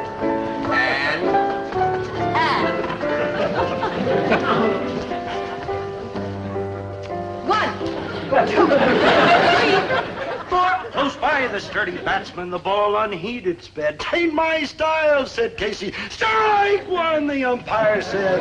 And then from the bleachers, black with people, there arose... Hiawatha? By the shores of Michigan, by the shining big sea water, stood the wigwam of Nokomis, daughter of the moon. Oh, you old Nokomis. Then from the bleachers, black with people, there arose a mighty roar, like the beating of the storm waves on some stern and distant shore. "Kill him! Kill the umpires!"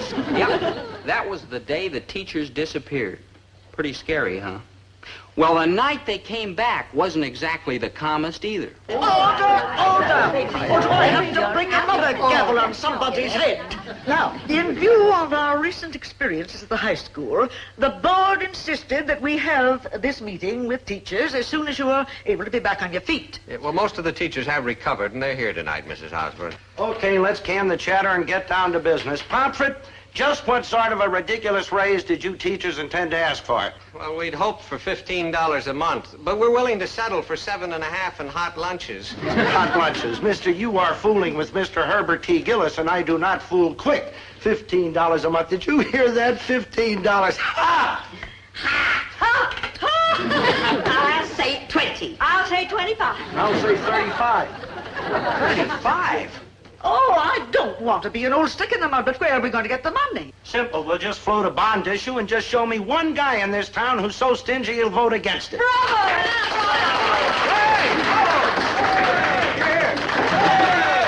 That answers my question, and as chairman of the board, I insist the teachers get $40 raise and like it. Meeting adjourned, and I have no patience with back talk.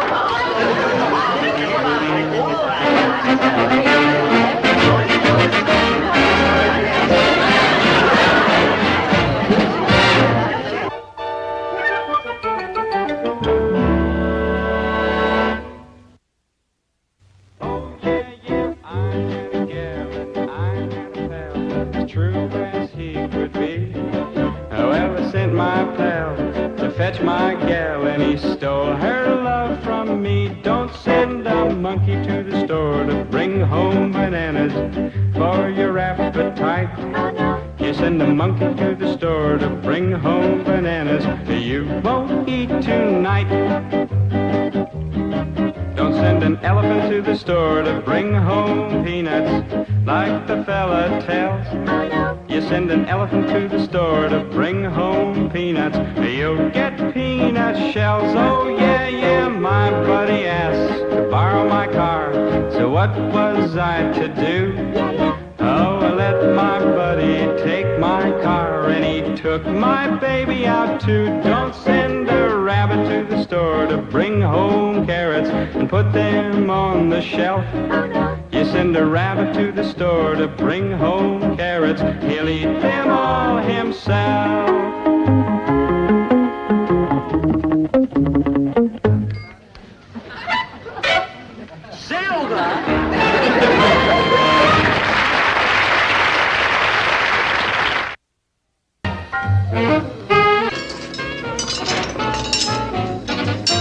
Boy, he was a rough one to handle. A real man-eater.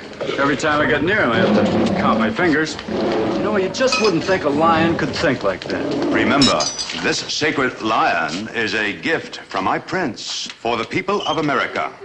He must be well cared for. You rang?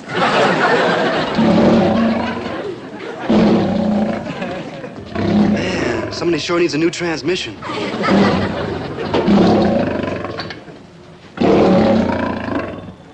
Hey, if you're looking for the zoo, it's back that way. Turn left at the drinking fountain.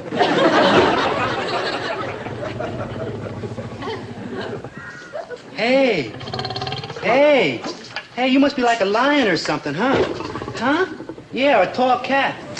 Yeah. Oh, no, with that hairdo, you must be like a lion. Yeah. Ooh, I seen you on the Late Late Show on TV last night. Yeah. Dobie!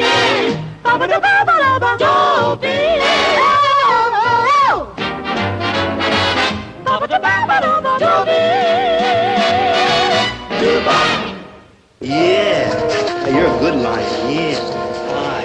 Yeah. Uh-oh. Here's the 5-minute bell. Hey, I gotta cut out. Keep smiling, lion. Yeah. Goodbye. Beep, boop, beep,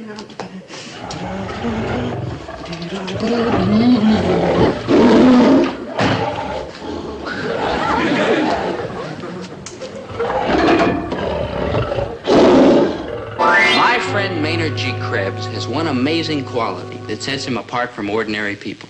Is he handsome? No. Rich? Uh-uh. Brilliant? Maynard? But he is original. You've got to give him that.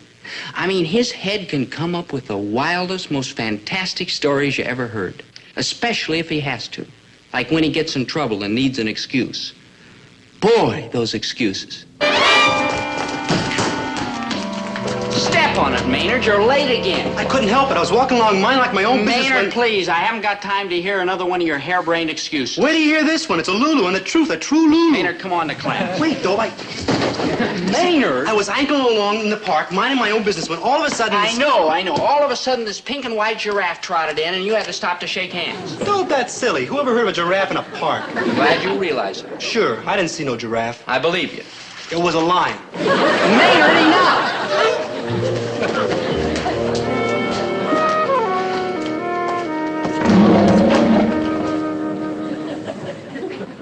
Like, hi. Hey, what are you doing here? No, you can't come in here. The Board of Education got rules about it. Nobody's allowed to go to class unless he's registered. Oh, I know. You're like lonesome. But you'll have to wait out there in the jungle till school's out. I'll dig you later.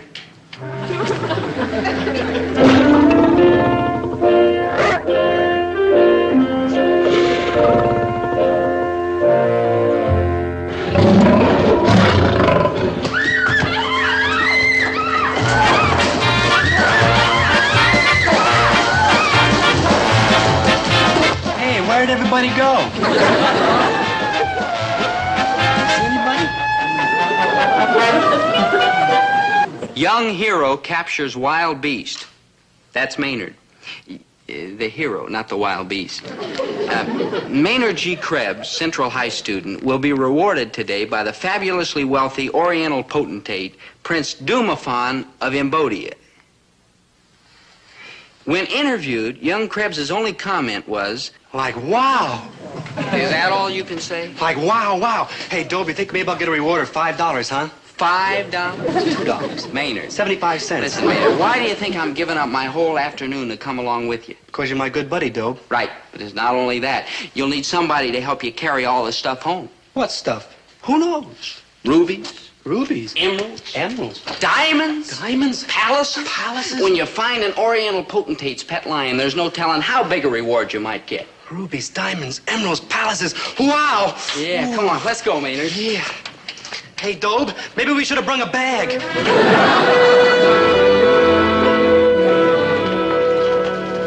Like, greetings. Could you hip his royal lordship that we're here... Maynard, please. Kindly inform His Radiance that his guests Maynard G. Krebs and Dobie Gillis await, trembling lest they be blinded by his imperial splendor. It shall be done. Please enter. Oh, thank you. Hey, Dobe, where'd you learn all that bowing and imperial splendor and his radiance and all like that? I've been studying up on it. Yeah, you never know when you might meet Grace Kelly or Duke Snyder. I am Mr. Huggins of Washington. This is Mr. Hargrove. Which one is Driggs? Krebs, Maynard G. Oh, excellent. A fine young man like you is certain to make a favorable impression. Hold it a minute, Dad. I'm Maynard G. Krebs. Yeah. We could always say he got stuck in the elevator and couldn't make it. Oh, dear. Well, what are we worrying about? I'm sure when this young man realizes the seriousness of the situation, he'll be a credit to his country. Besides, he's already been announced. Perhaps we should fill them in before they meet the Wazir. Wazir? Yes, Prince Dumafon's Chief of Staff, Prime Minister, and aide-de-camp. Ooh, 3 Wazirs. Prince Dumafon is busy on a sociological survey of American culture. His Excellency, the Grand Wazir, will make the presentation. They've come to this country to sign an oil treaty, and frankly, the affair has reached a critical stage. His Excellency, the Grand Wazir of Cambodia, Abdul Ali Hakim. Your Excellency. The ceremonial Grisak. God bless you.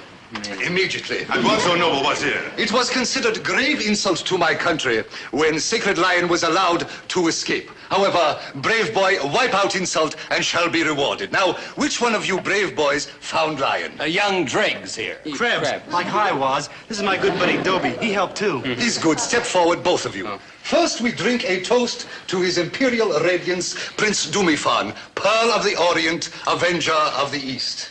Well, I'm sorry, sir, but my father doesn't allow me to drink alcoholic beverages. Mine neither. Oh, it's not alcohol. It's native drink of Cambodia. Grisak, what you would call milk.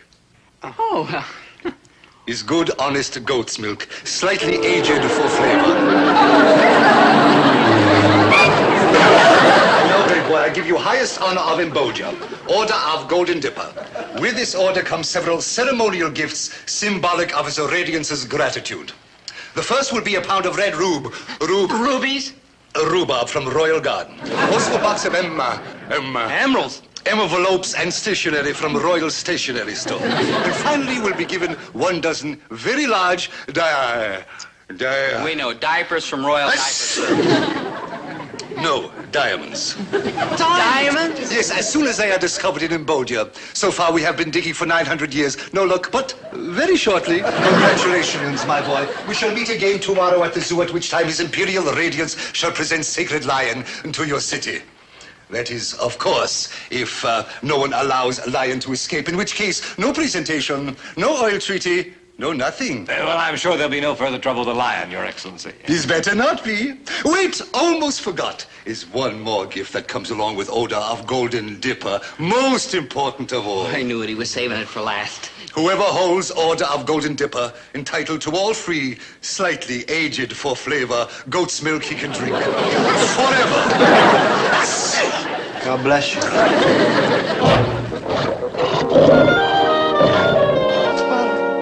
Hey, Lion. Hey, it's me, your old buddy, Maynard, from the park. What's the matter? Don't you dig me no more? Hey, you're acting like a caged-up lion. Yeah, that's what you are, caged-up lion. Boy, Jailsville, all cooped up with people staring at you. No more running, no more jumping, no more hacking around the water hole with them other lions. Yeah, if I was you, I'd be pretty much down the dumps, too. I had a duck once. He didn't like to be locked up either, so I let him go. And a baby alligator and a chipmunk, they all got let go. So how come you don't? Well, you ain't gonna stay pinned up in there no more, you hear? No, sir. Any friend of Maynard G. Krebs ought to be as free as a bird, even if he's a lion. Maynard, does he remember you? I think he's like trying to forget me. Oh. Hey, Dope, I got an idea. I don't like it. You haven't even heard it yet. I don't have to. I know your ideas. No, listen, have you ever thought about having a little pet? You know, that woman could like old partners on? What kind of a pet? Oh, you know, like a little dog or a cat or a chipmunk or a duck or a lion? Good thinking. Yeah, if you want a lion for a pet, you can keep him in my room. My folks have been up there for years. Maynard, people just don't go around stealing lions, especially when they're gifts from the Prince of Cambodia. But he's such a very unhappy lion all scrunched up in that little bitty cage. Maynard, that's an absurd, impossible, fantastic, ridiculous notion. Dope, don't be bashful. Just come right out and say you don't like it. I don't like it. You don't? No. Maynard, please. Just forget about the lion, okay? Okay. Okay, yeah. Hey, Dope. Can I borrow your father's truck tonight? What for? It's like an emergency. An emergency? My hi-fi's broke. Oh, yeah, sure, Maynard. The key's under the floor mat. Thanks, Dope. You're like a real human being. Yeah. Thank you, Maynard.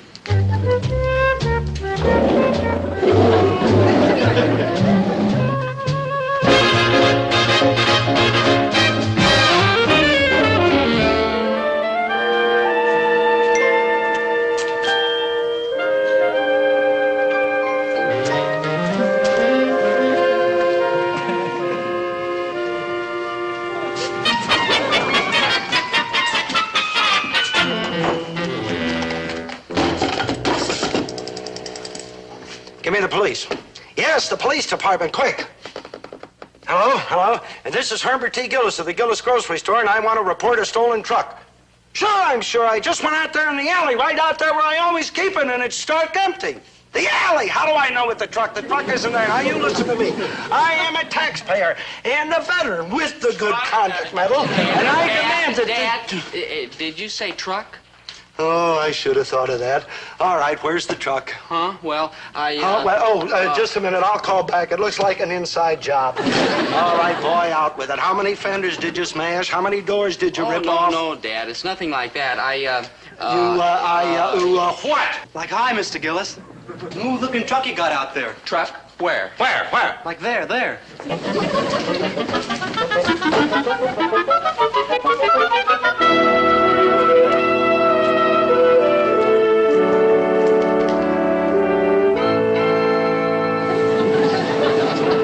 Where have you been with the truck? You almost got me into trouble. I got a confession, Dope. My hi-fi's all right. At least it was last night. It's kind of squashed now. Squashed? Yeah, just where the lion sat on it. The lion? Yeah, my room was a little crowded, so I kind of had to change plans. Maynard. Yeah, me and the lion, we've been driving around all night. Maynard, let me get this straight. You mean the lion in the truck?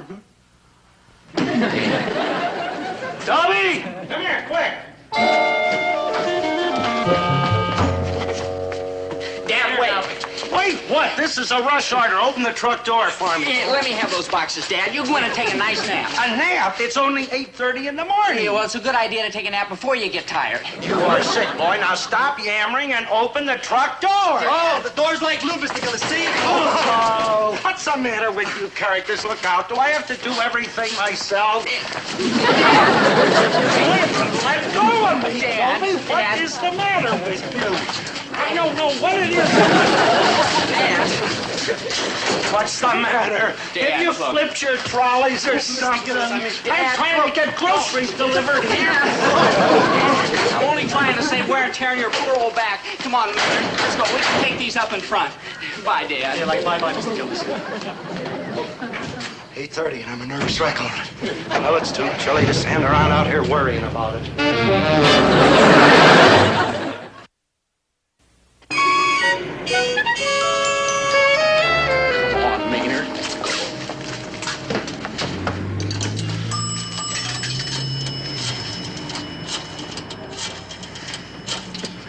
What am I going to say, Dope? I'm like scared. Just get Prince Dumafon on the phone and tell him you've got his lion. They're ringing. Just confess the whole thing. Calmly. Confess the whole thing calmly. Yeah, you'll be all right. I'll confess the whole thing calmly. I'll be all right. Yeah. Calmly. I'll be all right. Hello? Blake, please don't lock me up. I'm innocent.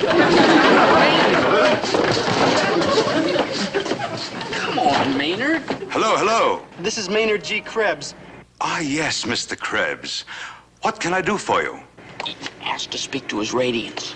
Could I speak to his radiator? Maynard, radiance. Radiance. I'm sorry, Mr. Krebs. His radiance is still busy with his sociological survey. May I be of service? Could I speak to the wazir then? His Excellency the Wazir will not return until noon. He is out walking the royal poodles. I'll phone back like later. He won't be back till noon. Oh. Your truck? Oh, yeah. Well, get it out of here. It's in a loading zone. Yes. Now what are we going to do, Dope? You've got no choice, Maynard. If I told you once, I told you 1,000 times. Get rid of the lion. Yeah. Okay, good buddy. Good luck, Maynard. Lion, I'm thinking. We gotta find a place to hide you till that Prince cat gets back. But where? Oh, I know. I'll call Zelda. She'll know where. Oh, yeah. Call Zelda.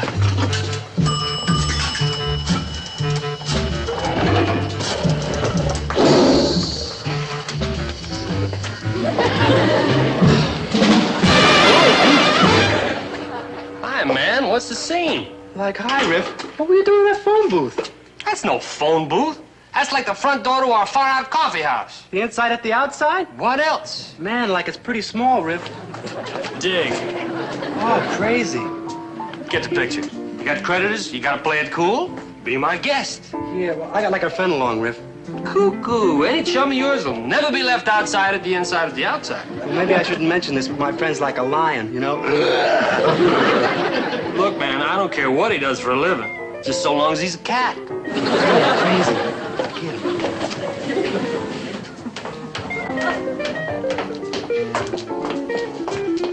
Look like a live Prudence, customer's cousin. Cool.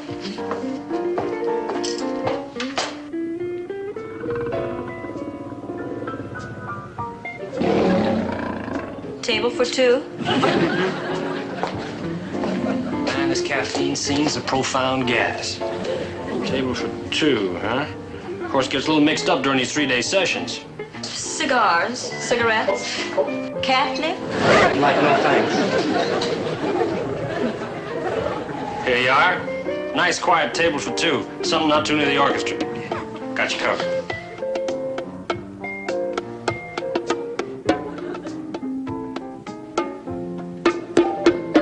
How's this? Nice, quiet deuce.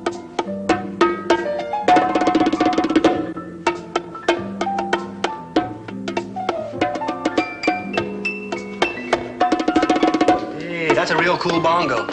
The imp? Yeah, he swings. Well, if there's anything you want, just growl.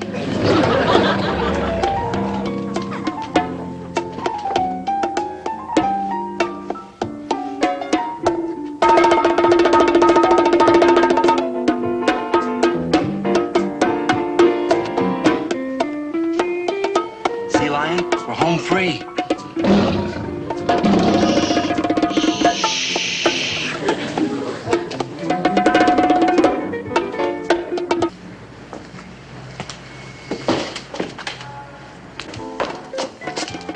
Excuse me, cats. What gives, Daddy-O? I don't want to bug you, but that cat's hot. You gotta make like Mandrake. Like why?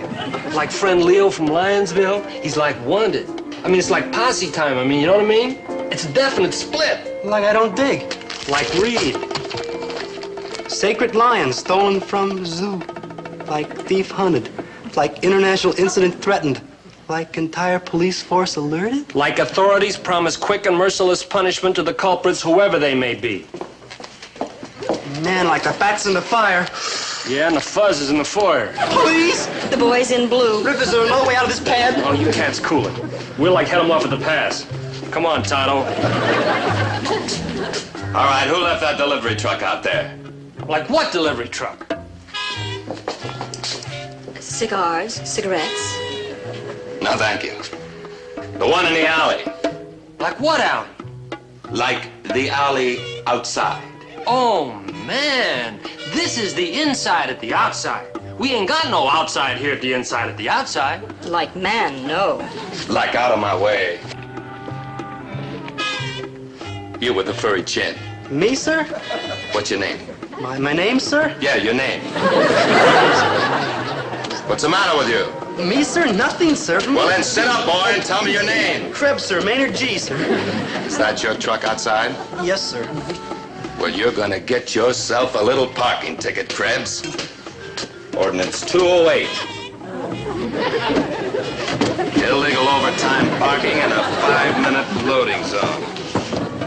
You delivery boys have been getting away with murder. You think all we got to do is... Hey!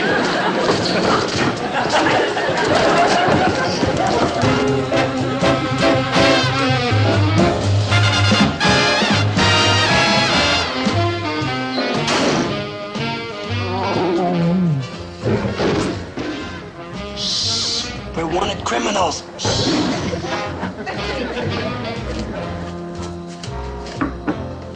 Oh, hi, Maynard. What did the prince say when you gave his lion back to him? Well, not much, Dobe. Oh? Well, how do you explain that? It's easy. I didn't give his lion back to him. He was still missing.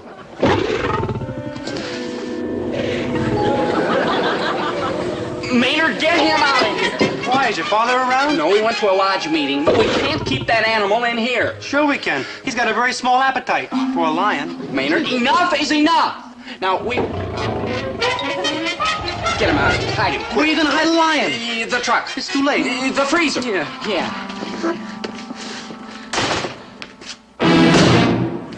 that's a pretty picture. Yeah, just doing a little dusting. Well, Dad. it's dustier down here. Get a broom, why don't you? Dad, I thought you went to an important lodge meeting. It was a very short meeting. Some lunkhead forgot to bring the cards. Oh, Dad, get out of my way. Anything I get you, Mr. Gillis? Yes, there's something you can get me. You can get out of my way. Dad. Down at the meeting, I meet this Ogilvy, the meat packer, and I'm going to take some of that third-grade meat he's been palming off on me and shove it down his throat. Meat? Like in the freezer? Well, it ain't like in a vegetable bin. Get out of my way. Dad, What's the matter with you?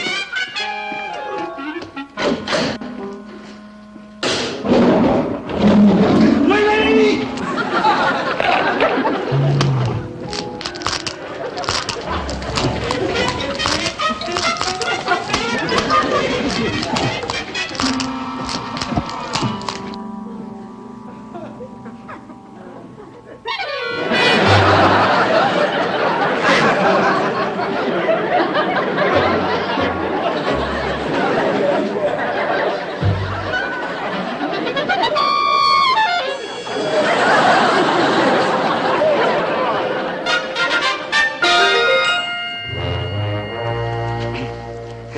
Buster, what do you think's taking him so long in there? His Radiance has been doing extensive sociological research during his trip. He has just returned to the hotel.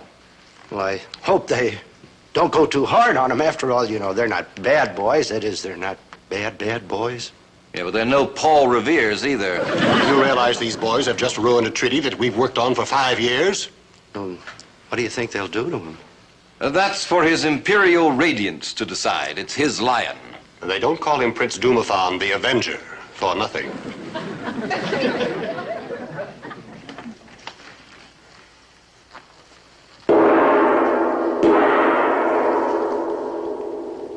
His Imperial Radiance, Prince Dumathon, Pearl of the Orient, Avenger of the East.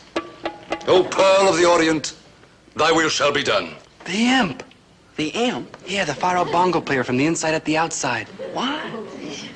What say you, sire, O noble Avenger of the East? The one with the beard is a cool cat. So leave him and his friends alone. As you say, Radiance.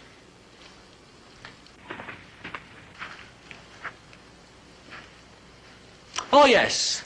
While we're at it, we might as well sign that old oil treaty, too. Your wish is my command, Radiance. Like Ooba-Ba-Doo and Ooba-Ba-Dee. I played it cool with you, like, nah, man, don't cop out on me, huh?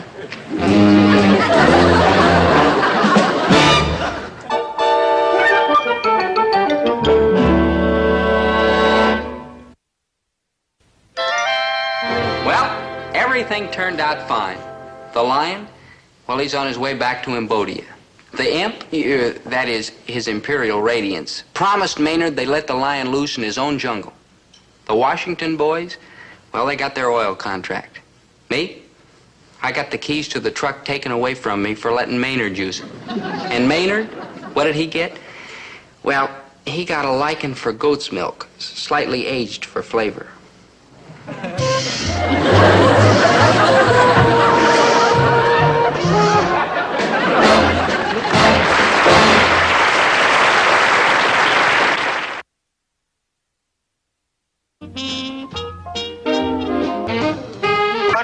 Words, which we will call, Whither Are We Drifting? Whither are we drifting? Yes, Mr. Gillis, whither? By the time a young person is ready to graduate from high school, he should have some inkling of the direction his life is going to take. But as I look out at your smiling, vacant faces, the mind boggles when I consider that from among you must come our future statesmen, scientists, philosophers, thinkers. You rang?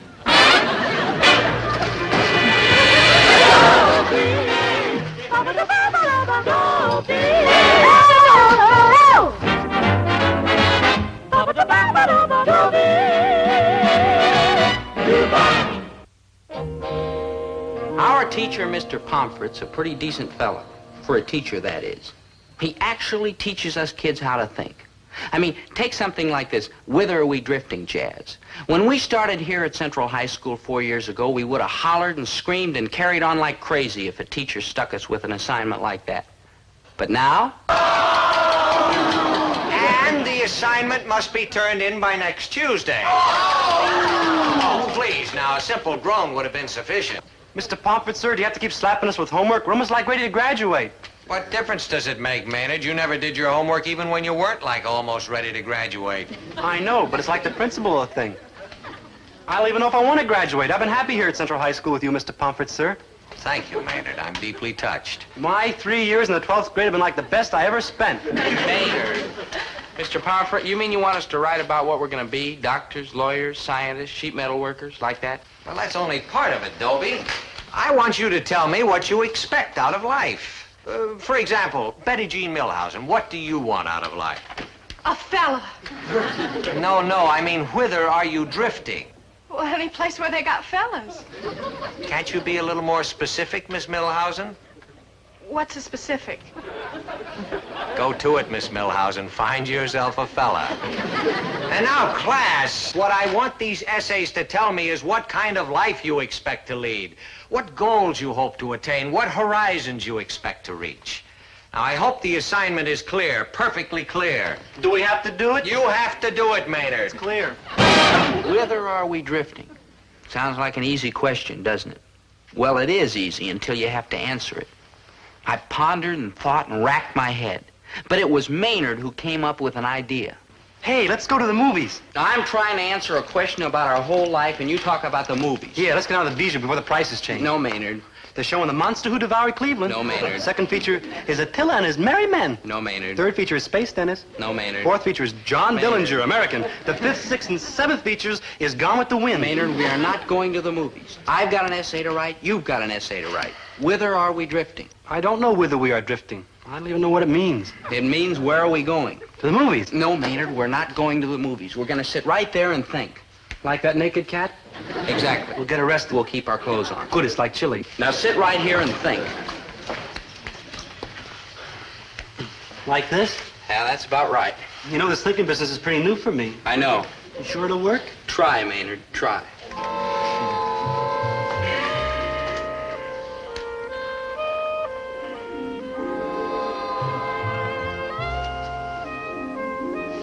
Got anything? Yeah, a backache.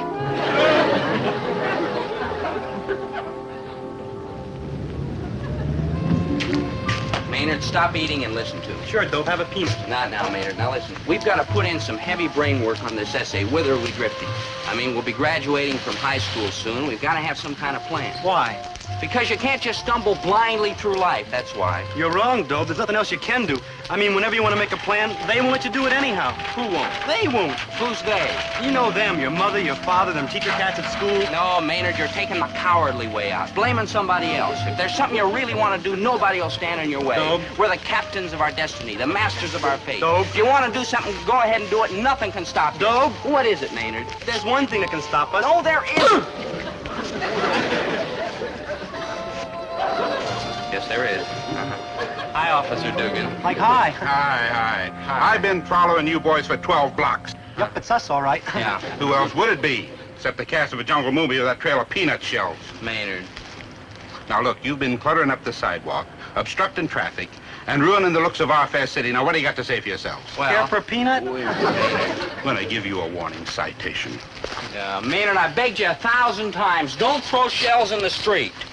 Hey, you boys can't sit on that bench. Huh? It's just been painted. Like, uh-oh. Now, don't let it happen again, or the street cleaners will ride you out of town on a broom. Yes, sir, Officer Dugan. Come on, Maynard, we'll go over to the park. Halt. Yeah. The park's closed on account of a picnic. Oh, then we'll go over to the playground. Yeah. Halt. The playground's closed for construction work. Oh, well, gee, where can we go? Well, wherever you please. It's a free country. Oh. Make sure you break no park rule, city Yes, sir. ordinance, state law, Yes, sir. federal regulation, or get in my way. Yes, sir. Mm-hmm. Or the sergeant's. Now, he's touchy. Uh-huh. Yes, sir. Dope, I'm getting dizzy. You're like a real human being, Officer Dugan. Uh-huh. Glad to be of help, boys. Thank you, sir. But don't let me catch you hanging around on street corners or I'll have to run you in. See what I mean about plans? Whenever you want to do something, one of them sneaks up behind you and pulls out the rug from underneath you.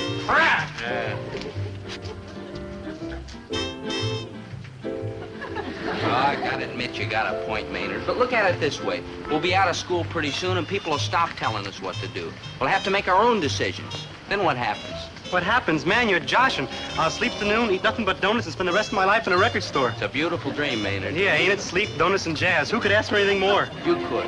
You will.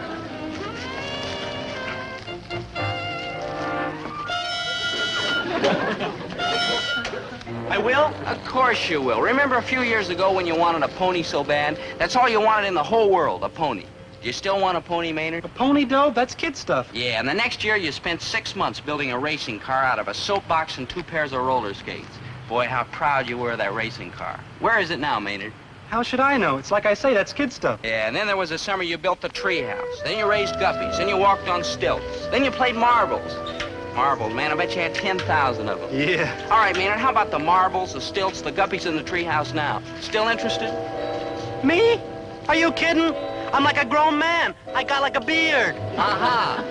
Uh-huh what? Uh-huh, that's what I'm trying to tell you. You outgrew the marbles and the stilts, and you'll outgrow the jazz. Me outgrow jazz? You gotta be kidding. Jazz is my whole life. I'm a member of the Beat Generation. Oh, knock it off. Sure I am, Dobe. Look at me. I'm a real protest cat. Maynard, you don't even know what the Beat Generation is. Oh, don't I? All right, what does beat mean? Well, it's... Well, anyhow, I know what generation means. What? It means it's, Can I go back to Beat, Dobe? Maynard, you're no beatnik. You're just a guy who grew a beard so he could sit on the floor and listen to jazz. Yeah, Thelonious Monk, Dizzy Gillespie, Miles Davis, Gloria Wood. Pretty soon you'll get tired of that game, too. The beard, the jazz, the sloppy clothes. Just like you got tired of the guppies and the stilts and the marbles. You mean I like outgrow it? That's what I mean. You mean I'll be like a grown-up? You'll be like a grown-up. Dobe? Yeah? I don't like it. See, I've already done some writing on this essay. My name and the date. But I still don't know whether we are drifting. I mean, here we are minding our own business, and we find ourselves fouled up like this. And it isn't even our fault. It's the fault of our fathers and mothers and parents. True, Maynard, but they're not really so bad. I mean, they got their problems, too. Yeah, I guess so. My father must have problems. On account he cries a lot. He does? Yeah, especially when he sees me. I wonder why. No offense, Maynard, but if you were your father and saw you, what would you do? Cry. No offense. Well, it could have been worse. Oh? How? What if I'd been a girl? With this beard and these clothes, then he has something to cry about, huh? Yeah, Maynard, let's get back to whither are we drifting? Do we have to? We have to. Now, the way I look at it, we're in this mess on account of our parents. You see, the trouble with parents is that all they ever teach us is fun and games, and then all of a sudden playtime's over. Whither are you drifting, they say. Shape up, young fella. Life is real. Life is earnest. Well, sure it's real. Sure it's earnest. But why did they wait so long to tell us? Well, how could they tell us any sooner? We were too young. We're still too young. Why are we still too young? Why, Dobe? Because they kept us young. They didn't let us grow up. They protected us. They coddled us. They pushed us around pretty good, too. It's all part of the same thing, Maynard. It's like when you had a little dog when you were a kid. You hug it and squeeze it and tickle its belly, but every once in a while you give it a slap on the nose, too. Well, that's what they've done, Maynard. Made pets of us. That's a crummy trick. Well, it is and it isn't. I mean, their hearts were in the right place. They wanted us to have all the advantages. They wanted to keep us safe and warm and protect us from the cruel world. And maybe that's a good thing. I mean, remember when we studied child labor in the Industrial Revolution last year in history? I flunked, Dobe. Well, anyhow, little kids used to go to work in factories when they were 4 years old, and they suffered and died and never had any childhood at all. So our parents, being civilized and all that, wanted to make sure we had a childhood. They just didn't know when to stop is all. I mean, they keep treating you like a kid year after year, and then one day they turn around and say, stop acting like a kid. It don't seem fair. Well, maybe that's the first lesson. Life isn't fair. And you know something else that ain't fair? What? The size of these bags. I'm all out of donuts. I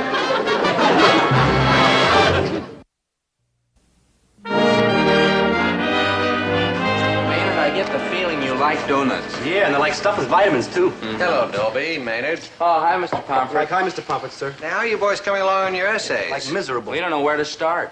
Well, you might begin by writing some ideas about your future work. Work! Is that always his response when he hears the word work? Work! Does that answer your question, sir? Mm-hmm. Mr. Pomfret, what kind of Employment. Do you think we ought to start thinking about it? Good buddy. You don't have to protect me by using them 4-bit words. I know what employment means, and I can take it. It means work. Work! Why fight it? All right, boys. What sort of employment is most interesting to you? How about something in the executive line? Oh, good thinking, Maynard. There's a big demand for 18-year-old executives, especially with beards. We just can't sit around doing nothing. Hey, can we? No, Maynard. You have to find jobs. Hey, Dobe, you can get a job in your father's store. Oh, I don't think so. I mean, a fellow likes to make it on his own. Besides, your father wouldn't pay you. True. So what can we do? I don't know. Get a job in a gas station? Too dirty. Factory? Too noisy. Construction gang? Too hard. You know something, boys? What, sir? Somehow I get a slight hint that you don't really want to work. Work? Darn it, he's got me doing it. Yeah, Mr. Pomfret, aren't we getting all worried up too soon? I mean, before we start figuring out what we're going to do, we'll probably get drafted. Drafted? Maynard, please, save that for work. Work? Well, now, the Army is an important factor in your futures, of course. Yeah. But when you get out, you're right back where you started and a couple of years older. What's the problem? When we get out of the Army, we'll just sit back and collect our pensions the rest of our lives. Maynard, we won't get pensions for one hitch. Details. Yeah. And, Mr. Pomfret, I don't suppose there's much chance of us getting into a good college. Yeah, let's go to college and wear raccoon coats and swing with them frat cats. Like Rob, like Rob. A commendable goal, Maynard, but don't forget, for every seat in every American college, there are 10 applicants. 10 kids in one seat? Oh, man, that could be like too comfortable. No, Maynard, only one gets in, which means you have to be a top-notch student if you want to go to college. That lets me out. Yeah. You too. Yeah. No offense. No offense. No, boys, you're giving up too easily. Now, if you really want to go to college, just apply yourselves. You can do it. Me, Mr. Pomfret? Of course. Me too, Mr. Pomfret, sir? Who knows? After all, it's the age of miracles. Hey, I got like a better idea. Don't graduate from high school. Keep flunking. Brilliant. Yeah, I didn't think you'd like it. No. I got like another idea. What? When we finish this high school, we change our names and start all over at another one. Maynard, I think the donuts have reached your brain. Hey, Dobe, what are we worrying about the future for? What do you mean? I know where we can get the answer, and cheap, too. Come on. Yeah, come on. This is where you're going to find out about the future? Sure, Dobe, and only a penny. Maynard. Oh, boy. You weigh 145 pounds, are inclined to make friends easily, and inclined to put things off. That's me, all right, Dobe. How do these machines know all that stuff? Brain power, Maynard. Brain power. Yeah, brain power. Hey, Dobe, where's your father? On the delivery. Why? Oh, well, 'cause he's like faster than you are. Maynard! Hey, Dobe, looky. The new Teenage Gazette. Yeah. Hey, Dobe, how about this? How about what? The letter in the magazine. Dear editor, in these troubled times of which we are now undergoing, I can't think of no one who would unite the world and make everybody good friends like Elvis Presley for president. Signed, Elvis Reuter. Hey, how about that, though? This cat's name is Elvis, too. Elvis Reuter. Yeah, Maynard, it means he roots for Elvis. Hey, maybe this answer for us. Politics. For politics. We can't even vote. So who's gonna vote? We'll just run. Run? Yeah. Friends and fellow Americans, the situation is indeed a grave. Maynard, there's no A, just grave. Yeah, just grave. And friends and fellow Americans, I promise that if elected, I will serve the people without fear or flavor. Maynard, that's favor. Yeah, making speeches, kissing babies, get my picture in the paper, debating on TV, and then when it's all over, I do solemnly swear to uphold the Constitution of the United States. And they move him to the White House. Man, what a swinging pad. And I get to sleep in Lincoln's bed. Yeah. He's out of it, ain't he, Dobe? Yeah, he's out of it, Maynard. With you in it, he's well out of it. Yeah, and then I walk along and them Secret Service cats follow me, and all the big shots come up, tip the hats and say, "Good morning, Mr. President. What are we going to do about inflation? Good morning, Mr. President. What are we going to do about Russia? Good morning, Mr. President. What are we going to do about China?" Inflation? Russia? China? Dobe? Huh? I do not choose to run. Maynard, on behalf of America and the free world, thank you. Hey, look at these real-life adventure magazines. I was a grizzly bear for 6 months. Hey, Dobe? No, Maynard, we can't be grizzly bears. We gotta be fellas and grow up. Yeah. Hey, these real-life adventure magazines are pretty cool, and there's so many of them. Look. I was 4 inches from death. I was 3.5 inches from death. I was 2 7/8 inches from death. I was dead. Why do you keep clowning? We got problems.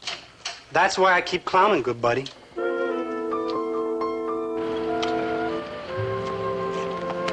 Maynard, that essay's due tomorrow. Now, we've got to be brave and face up to it. The future's closing in on us. Dope, I don't mind facing something that's got a face to face me back with, but this future jazz has got no face. It's just kind of like a big, dark, damn, scary blob. If the future wants me, it's gonna have to come and find me. Oh, things aren't as bad as all that. I mean, there's a bright side, too. Like what? Like girls. Oh, no. No, sir. Not me. Negative. I'll never have a girl. Never. You used to say you'd never get off your stilts. You mean there's a time come on I'll really and truly want a girl? Maynard, don't you dig love? What do I know about love? Oh, come on, Maynard. Lots of people love you. Like who? Like your father and mother. They got no choice. I love you. You got no choice either. You're hooked. Me? How? Look, Dope, I'm not exactly easy to love. I mean, take a look at me. I'm like a mess. I mean, if somebody wants to love me, they got like a lot of obstacles to climb over. Like true? Like true. It's like climbing over a real high fence, kind of. It's hard. But once you get over that big old fence, it's even harder to climb back. It's like easier to stay in there loving me than to bust out.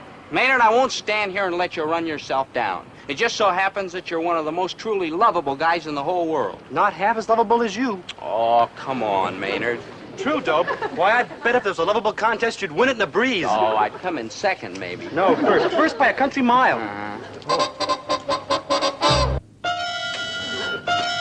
Oh, no. It's a slug. Well, maybe first by a few feet, not a country mile. Okay, but first. You know what? I think we probably tied. Maybe you're right. I mean, we're both so doggone lovable. Okay, that's a good Maybe my future won't be such a problem after all. My immediate future, that is. I may be back in high school next year because I may flunk English, because I've not written an essay on Whither Are We Drifting, because I don't know. And so, when I ask myself, whither am I drifting, I must answer, into the future, forward, because that's where the future is. Perhaps I will work in an office where there will be lots of fellas, or perhaps I will go to college, coeducational, of course, because fellas go there too. Or perhaps I will go forward into marriage, because there's sure to be a fellow there. I thank you. Thank you, Miss Milhausen. I don't know whether to give you a grade or shower you with rice. I'll take the rice. Good thinking. The next essay will be that of courage class. Maynard G. Krebs.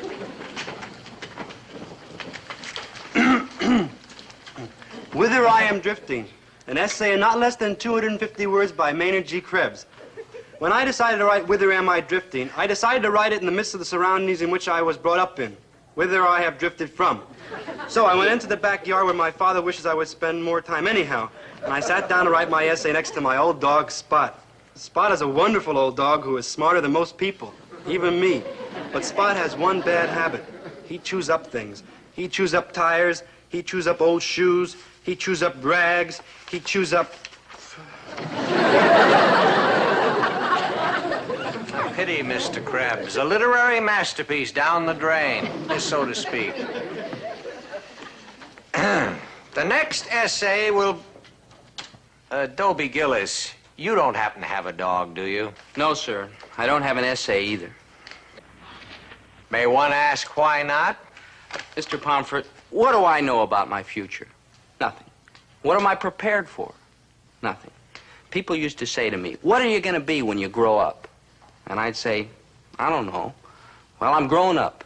At least that's what people say. And the answer's still the same. I don't know. I see. Well, doesn't it scare you a little, Dobie, being so unsure of the future? Scare me? No. I'd like to know, of course, but I don't think I'm scared exactly. After all, look at all the people who grew up. I wouldn't say they're any smarter than me. No offense. No offense. So, Dobie, you have no idea what the future holds, and still, it doesn't frighten you? No, confused a little. In fact, confused a lot. But frightened? No. You see, I keep thinking about a treehouse I had when I was a kid. A treehouse? Why? Well, I used to sit up there in the springtime and watch a nest of robins. Every day, Mama Robin used to come home with a worm for the little ones. She'd break it in pieces and feed them all. But one day she came home without a worm. There they were, all the little robins chipping and chirping and begging for food, but Mama just kicked them out of the nest. So what did they do? They flew. Well, sir, I guess it's the same with me. When the time comes, I'll just fly, that's all. I don't know how, but I'll do it, I guess. Well, anyhow, seeing as how I don't know anything about the future, I just couldn't write that essay. Dobie, my boy, not only have you written that essay, but I'm going to give you an A on it. Huh? And as a matter of fact, I think I'm going to give myself an A, too. Now, if there's one thing I want you to carry out of this class, it's confidence in yourselves. Not cockiness, not an arrogant feeling that you know all the answers, but a quiet, solid confidence that no matter what challenge the future brings, you can find within yourselves the resources to meet it. Me too? Even you, Maynard. Now, you've had a good upbringing, all of you. You've got a great heritage behind you. Freedom, initiative, and the questing spirit that built this land. And now, in the final weeks of your high school lives, your gruff old teacher would like to get just a little misty.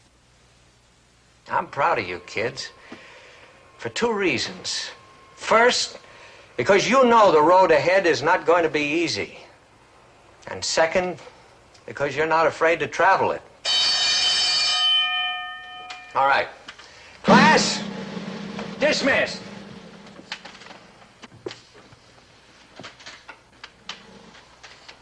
Well, didn't you hear me? Class dismissed. Mr. Pomfret, we always go to the malt shop after class. Yes? Could we buy you a drink? Me? Yes, sir. Yes. Yes, my young barbarians. Let's go.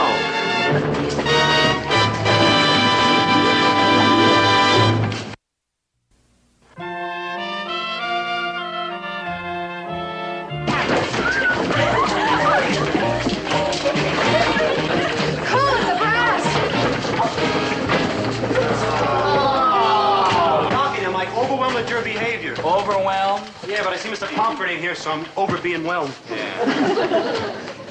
Today, my young barbers... Maynard, that's barbarian. Yeah, barbarians. Today we'll discuss the famous music of them famous musical cats, Beethoven, Brahms, and Thelonious Monk. Like quiet, like here, like quiet. Please turn to page 208 in your textbooks and we'll dig into what them long hairs were talking about. Now, my young unimplowables, are like two kinds of music in this whole world. Bad music and jazz. And Lawrence Welk. Why, Mr. Pomfret? Like, sit down, Maynard. Horsing around like that. I suppose you didn't do your homework either. Of course not, sir. I want to get an A. What do you mean you want to get an A? I mean, like Dobie got when he didn't turn his essay in. Maynard. I'll settle for a B. C? D? You're getting warm. F? You got it, Maynard. Gee, thanks, Mr. Pomfret, sir. You were all heart. I think so.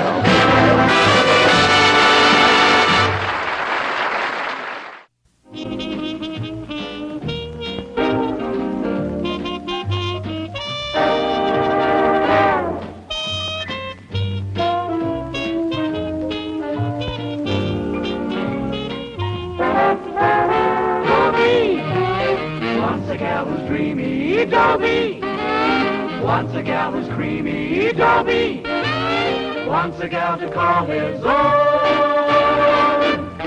Is she blonde? Is she tall? Is she dark? Is she small? Is she any kind of dreamer at all? No matter, he's hers and hers alone. 'Cause Dobie has to have a girl to call his own.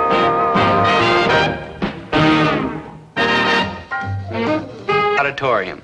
Boy, what an evening we'll have, huh? We better have. I'm blowing my whole month's allowance to pay for it. Ah, you're a real human being, Zelda.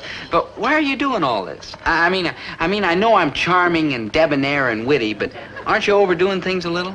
Correction. You are not charming, debonair, and witty. You are callow, rough-hewn, and uncultured. But I love you, and I'm stuck with you.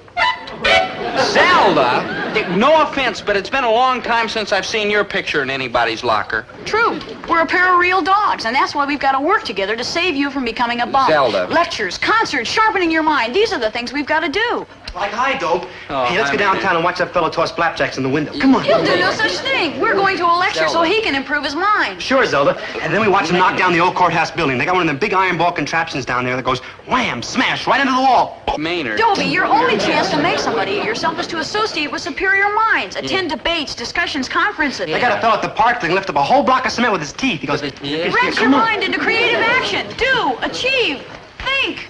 Dobie,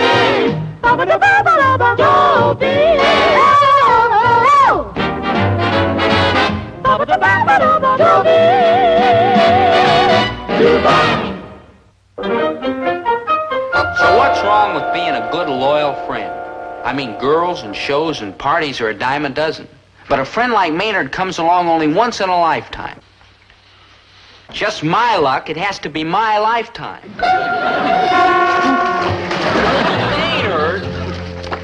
Maynard, please, I'm trying to finish my history homework. Your homework? Sure, I've got to get this Oh, I'm sorry, Maynard. Our homework. Stick with me, Dope. I'll get you through that course yet. Sure, Maynard. Hey, who's that funny-looking character?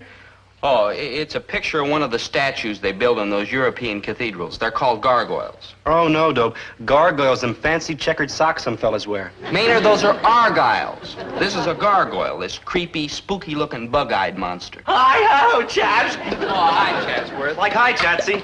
The name, you low-born ragamuffin, is Chatsworth Osborne Jr. I was named after my father.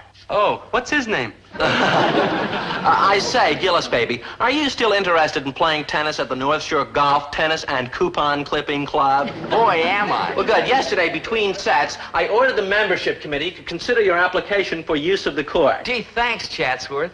Do you really think they'll take me in? Of course. I told them that although you spring from peasant stock, it is sturdy, honest peasant stock. So naturally, on my say-so, you will be accepted forthwith. Chatsworth, you're a truly great American. Yes, I am, rather.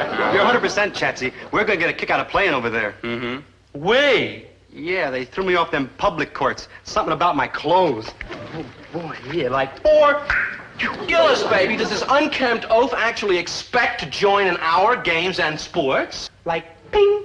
Well, you see, Maynard kind of goes where I go. Yeah, I stick to him like glue.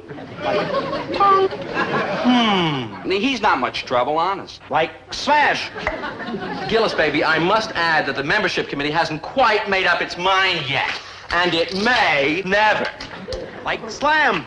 Chatsworth? Like slam. Ooh, like well played, old niblick. Hey, what happened? Where's our good buddy Chatsy? Oh, Oh, never mind, Maynard. We don't need him. Right, good buddy. We don't need anybody. It's you and me, Dope. Just you and me forever. I'm afraid so, Maynard. Good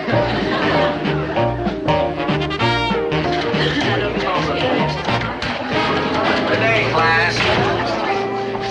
Is there anyone in this class who's failed to do his homework? Besides Maynard Krebs, I mean. Mr. Pomfrey, that's like unfair. You're all the time saying I didn't do my homework without asking me first. You're right, of course, Maynard. I had no business jumping to conclusions. Forgive me. You're like forgiven. Thank you. You're like welcome. Have you done your homework? Like no. Like I didn't think so. Now, having made this little jaunt into the twilight zone, can we return to my original question? Is there anyone else in this class who's failed to do his homework? Mr. Gillis? Yes, sir. Well, I'm surprised, Mr. Gillis. You've been very conscientious in your work these last weeks before graduation. You have a good excuse, I presume. Yes, sir. You see, I was doing fine on the homework until... No, sir. No excuse. Oh. Well, in that case, I'm going to have to give you and Mr. Krebs an extra assignment. A 300-word essay on the European cathedrals and their gargoyles. Hey, that's not fair, Mr. Pomfrey, sir. Who can write 300 words about a pair of checkered socks? Maynard, that's argyle. Mr. Pomfrey, I'll make sure Maynard really puts his mind to it. Good luck. Now, class, we are moving from a study of European history to our own history, and a stirring saga it is. Now, please turn to the opening section of your textbooks, The Winning of the West.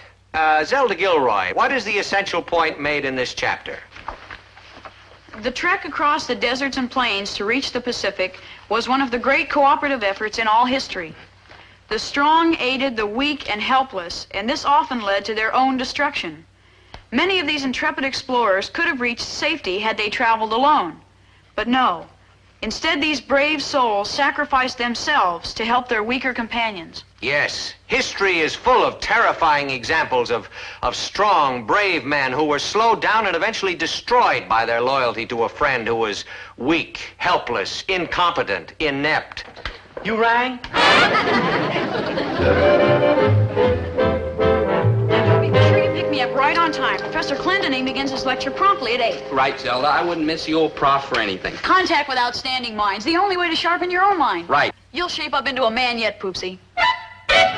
Zelda! Stretch your brain, discipline it, bend it to your purpose by keeping it trim and hard and practiced. Right. Don't let it go flabby by allowing it to associate with inferior, shoddy intellect. Right. I just remembered. Is it all right if I get to the lecture a little late, like a couple hours? What? What could be more important than kicking your mind into success? What? Well, you see... What is it, boy? Well... Aha! I see it now. It's got something to do with Maynard. Well... Hasn't it? Well... Hasn't it? I promised him I'd watch a television program with him tonight. You're going to waste your time on an inferior brain like Maynard and let your own brain go to pot. That does it. But it's a spooky television show, and Maynard gets scared when he's alone. Look, Dobie, Maynard is a sweet, loyal boy, but he's a hopeless case, and if you keep hanging around with him, that's exactly what you're going to be. But when he gets scared, he gets goosebumps, and they're very unhealthy. Dobie, the time has come to make up your mind. Either you give up Maynard or Soup Kitchens, here you come. Hi-ho, playmates. Clear the fairway. The Wizard of the Links is here. Oh, hi, Chatsworth. Bye, Dobie-Doo. I'm on my way to the club. Chatsworth, have you heard anything about my application for the club? Oh, I have been meaning to talk to you about that, Gillis baby.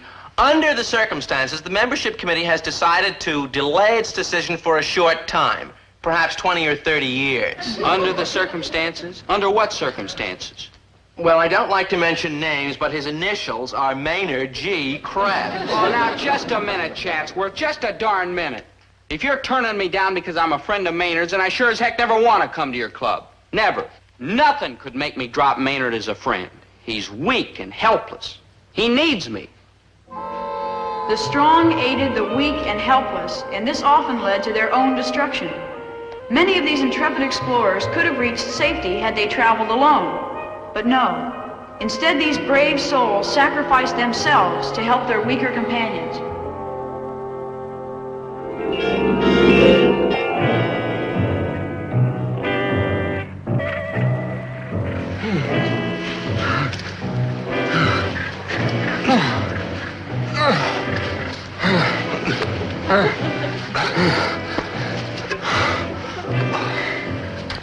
Mush on, good buddy. You can make it alone across this like arid desert and great plains without helpless, hopeless, incompetent, inept me. I'll never leave you, Maynard. Here, there's a few drops left in my canteen. You gotta go along without me, dear friend, or you will suffer the same fate as them other insipid pioneers. Maynard, that's intrepid. Yeah, intrepid. Here, you've got to drink it. No, dear friend, you've got to drink it. Go ahead. No. Yep. No. Yep. No. Yep. No. No.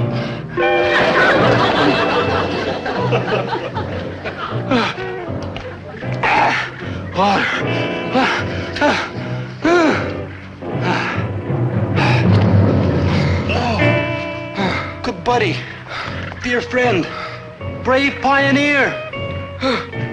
Farewell, dear friend.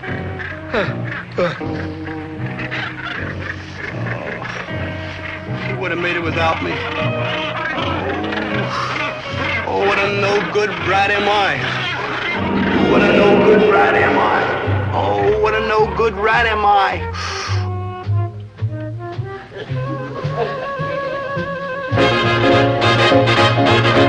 Good afternoon, I'll be with you. Oh, it's only you, Maynard. Maynard, I'm sorry, I didn't mean it. You know, I never say it's only you, Maynard, anymore. And go ahead and say it, Mr. G. All I am is only you, Maynard. You mean you want me to say it's only you, Maynard? Sure. Sure? I like insist. Okay. Oh, it's... No, I can't go through with it. Dobie ain't home yet. Grab yourself a handful of donuts and sit down someplace. A small handful. I don't want to talk to Dobie, Mr. G. I want to, talk to you. Like me? Yeah, Like, what's Dobie done? What kind of trouble's he in now? Oh, it ain't nothing like that. I want to talk to you, Mr. G, because you're a man of the world, aren't you? Well, yes. I mean, you've been around. Well, yes. And you know the answers to a lot of things. Well, yes. So I want to ask your advice. Well, no. You gotta listen to me, Mr. G. It's like a matter of life and death. Oh? Or maybe both. Okay, shoot. I'm used to listening. I'm married. I want to ask your advice about these two cats, see? You they're and like Dobie? friends. Me and Dobie? No, not me and Dobie. No. See, they're not exactly real people. And they're not exactly real people, huh? No, it's like a made-up story. You know what they call a hypocritical case. Maynard, that's hypothetical, I think. Yeah, a hypothetical, I think. Yeah, well, anyhow, one of these hypothetical, I think, cats is like clean-cut, lovable, and upstanding. Check. And the other fella's kind of ragged, draggy, and ill-couth. Check. He's not real ill-couth, just kind of ill-couth. He's not all bad, this other fella. He's got a good heart, and he's loyal and trustworthy. But this ill-couth fella, he's kind of a drag on the clean-cut, lovable, upstanding cat. I mean, he's like, keeps him from moving up in the world like he ought to. I mean, he like holds him down like an anchor because he's weak and helpless. The low-down rat? Yeah, the low-down rat. A guy like that is a disgrace. Like right. There ought to be a law against him. Like right. He ought to be punched in the nose and run out of town. Like right. Like right? Like right. But what if this ill-couth fella? Let's just call him the slob. Good thinking. But what if a slob gives up the clean-cut, lovable... Let's just call him our hero, huh? Good thinking. Mm-hmm. Now, where were we? We were right where the slob was going to give up our clean, upstanding young hero. Yeah. Yeah, what? What if he did? Did what? Gave him up. Gave who up? The slob. That would be the most wonderful thing this ill-couth slob could do, and would prove that underneath that rough exterior beat a heart as big as all outdoors. Yeah. It's like in that old movie I saw on television the other night, see? Betty Grable and Dan Daly, and they're a dancing act, see? Well, she's really got the stuff to go places, but he's just kind of a fair to middling huffer. And they do this dance together, see? And he kind of goes... But when she does it, oh, man, she really puts it out there for him. She goes like this, see? Oh, and he knows that she's head and shoulders over him, see? So he wants her to leave him so that she can become a big star with her name up in lights on Broadway. You're right, Mr. G. Always willing to lend a helping hand. Now I know what to tell my hypothetical, I think, cat. There's just one road to take. Just one. Maynard, take that road over there. That road leads to the trash cans in the alley. You're all heart, Mr. G. Oh, if I'd only known what peculiar things were going on behind my back. Boy. I mean, Maynard was cooking up a scheme. And when Maynard starts to cook, everybody winds up in the soup. Dobe, if you don't leave me behind and like zoom onwards and upwards in this world, I'm gonna hold my breath. Maynard, what's the matter with you? And when I hold my breath, I turn purple. Maynard. I don't mean just red. Anybody can turn red. I turn purple. Maynard, cut that out. I'm not gonna give you up under any circumstances. You're my friend, and I'm stuck with you. Gonna stick with you. Dobe, you're always doing things for me, and I never do nothing for you. That isn't true. You do plenty of things for me. Name one. One, I'll name a bunch. You tell me when my shoelaces are untied. You come over and wake me up at 6 o'clock every Saturday and Sunday morning just to remind me there's no school. Did I mention the shoelaces? Yeah, Dobe. All right, so you don't do too much for him. A man doesn't pick his friends because they do things for him. I do things for you if you ask me, Dobe. Honest, I would. Sure you would, Maynard. I swim across the Algonquin River for you. Sure, Maynard. I swim across Milford Lake for you. I know. I swim across the English Channel for you. Maynard. I swim across the Atlantic Ocean. Maynard, I swim across please. the Pacific Ocean. Maynard. I swim across the North Pole, and that ain't easy Please. because it's all ice and ain't even water. Maynard, enough. We don't have to do things for each other. We're friends, and that's all there is to it. I'm not a friend. I'm an anchor that's like holding your back. No, Maynard. I'm a weight around your neck. Maynard, no. I'm a drag. Maynard, please. Hold on, I got two more words. I'm a roadblock, I'm an obstacle. Maynard, stop that. We're friends, and we're gonna stay friends. Dobe, let's hate each other. It's better for you. Maynard, cut that out. You want to prove you're really a friend? Of course. Then hate me. Oh, Maynard. Please? No, Maynard. Well, I'm like a miserable failure. I can't even talk my best friend into hating me. What do you mean it didn't work? When Herbert T. Gillis gives advice, it don't dare not to work. Those hypothetical, I think cats try it, but nothing happened, Mr. G. I mean, the hero wouldn't let go of the slob. Well, that's because the hero was too loyal and upstanding and true. It's like in that picture with Betty Grable and Dan Daly, see? She didn't want to give him up until Dan Daly made her do it. How'd he do that, Mr. G? Well, by being mean and rotten and pretending that he didn't want her anymore. Like mean? Like mean. Like rotten? Like rotten. Like mean and rotten? Like mean and rotten.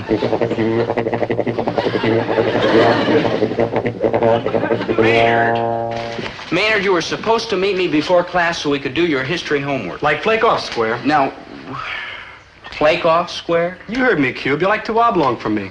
Maynard, what kind of a crazy stunt is this? Now, come on, let's get that work done. Oh, your mother listens to Lawrence Welk records. Maynard. Man, I'm like fed up with hanging around with a cat that ain't got like a single sweatshirt to his name. Maynard, stop this. Now, look. Oh, cut out, Junior. I got like no time to waste on a cat like you that ain't with it. Maynard. Look, like zoom off, boy, huh? Maynard, will you quit behaving like this? Good day, class. Now, we got a lot of ground to cover today. We've got a lot of ground to... We had a lot of ground to cover today. Anyway, let's get started at once. Maynard Krebs, who was the famous patriot who said, "I regret I have but one life to give for my country"? And don't try to get help from Dobie. From who? From your friend, Dobie Gillis. He ain't no friend of mine. I mean, I got better friends than square oddballs like him. I mean, man, who needs a creep like that? Maynard? Will the real Maynard G. Krebs please stand up? That's me, Mayor G. Krebs. I pick my own friends, and he sure ain't one of them. Truly, we live in a time of change. Ever heard of togetherness? Well, Maynard was out to prove that it's as obsolete as the horse and buggy. And he darn near convinced me.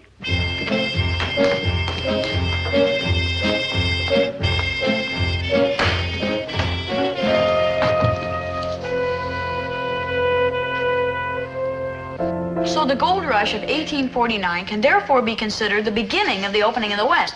You see, Oh, hi, Maynard. Zelda's working with me on my history homework. Here, sit down. We could both use help. No, I'll get lost. I got no time for books and studies and all that. Maynard? Maynard. I'm a protest cat, and it's cats like you I'm protesting against. Yeesh, what a rectangle. Well, I tried. Nobody can point a finger at me and say I didn't try. But Maynard made it perfectly clear. He just didn't want to be friends anymore. Naturally, I felt miserable about it. And everybody else felt terrible, too. You're through with Maynard? Oh, that's the best thing that could have ever happened to you, boy. Attaboy, Fousey, you're a cinch to be a smashing success. Good news, Gillis, baby. The membership committee has reconsidered, and you're now one of us. Mr. Gillis, your work has shown a remarkable improvement, as though something had been added or, taken away. Yep, all the togetherness was gone. Dobie Gillis and Maynard G. Krebs had come to the parting of the ways. I didn't like it, but I had to accept it. I forced myself to accept it. So I said to him, why not? Hi-ho, kiddies. Hi, Chancellor. Announcement. Mumsy has invited you all to Osborne Manor for a barbecue lunch. Oh, hamburgers? How gauche. Barbecued caviar, of course. Cook will touch nothing else. File in. Watch your feet getting into the bag. I wish somebody had dressed for the occasion. Look at you. Come on, Chancellor. All safe. Driver back, I say. Everybody good?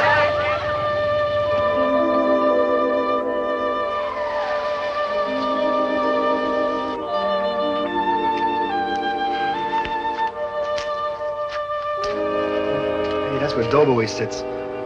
Yeah. Man, I wish he was here now. Because I'd say, like, hi, good buddy. Oh, me? Oh, I've been great. Just great. Who am I kidding? I've been miserable without you, Dobe. I got nobody to talk to and nobody to listen to me and nobody to hack around with. And without you, I'm a poor, miserable, good-for-nothing nobody. Why'd you have to do it, Dobe? I mean, sure, I know you have to, like, move onwards and upwards, and I'll probably, like, move downwards and outwards. But you shouldn't have listened to me. You should have known I'd be a miserable nothing without you. Running around all alone like a poor, lonely wafer. Yeah, wafer. I mean, it just don't seem fair for a fellow to suffer like I've been suffering since we ain't been friends no more. Gee, Dobe, why'd you have to do it?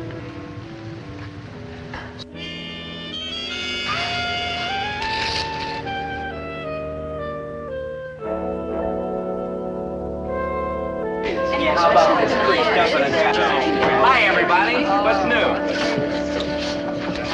Hi, Zelda. Chatsworth? Anybody? Oh, now, just a minute. Just a darn minute. What's going on here? Why won't anybody talk to me?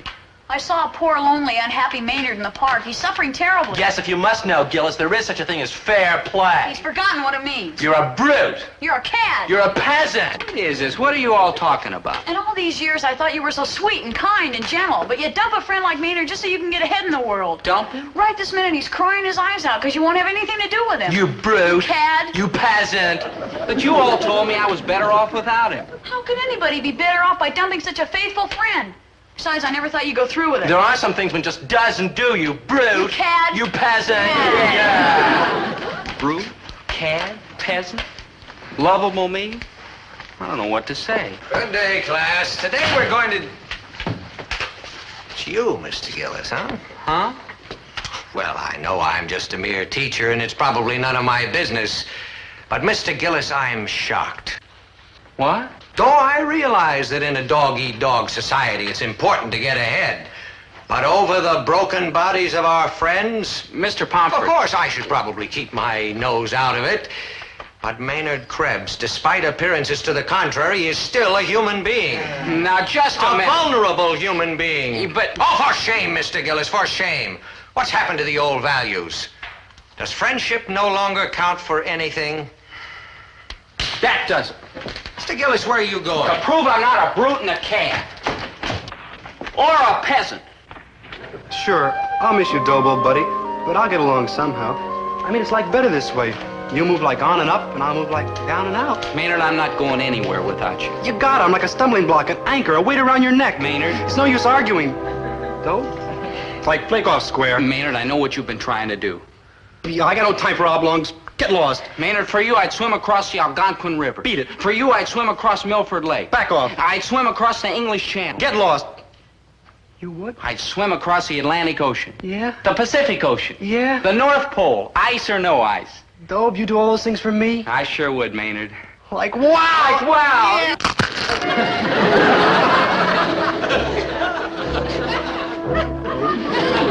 Yeah. Did it again. Did it again. Slopped ice Slopped ice cream. Over your back.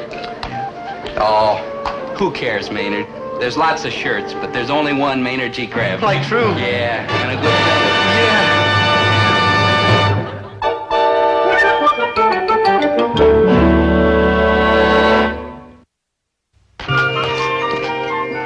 Hi, Dad. Beautiful day, huh? Dad, what's the matter? And again. Dad, what is it? Are you mad at me for something? Tell me. Yeah, and I'll tell you what I'm mad about. I heard the way you've been kicking that poor slob Maynard around. It's all over town. Dad. I raised my boy to be clean and upstanding and true. And here you are, Dad. kicking him all over just because he's such a crumb of character. Dad, I'm listen. ashamed that you should do such a thing, no matter how big a creep he is. Dad, Maynard and I are back together. We're friends again. Nobody deserves to be booted. You and Maynard are friends again? Right, just like before. Oh, I'm glad to hear that, boy. You'll never regret that. You know there's such a thing as being you mean Maynard's gonna be hanging around here night and day again? Everything will be Filching just like apples, before. sneaking donuts, scaring the customers. Dad. Is that any way to treat your dear old loyal dad, dragging in that tacky, run-down, spooky lunkhead? You rang? Like, I'm Mr. Deacon. I have a donut. Now, wait, they're gone. They're me out of hospital. Everything.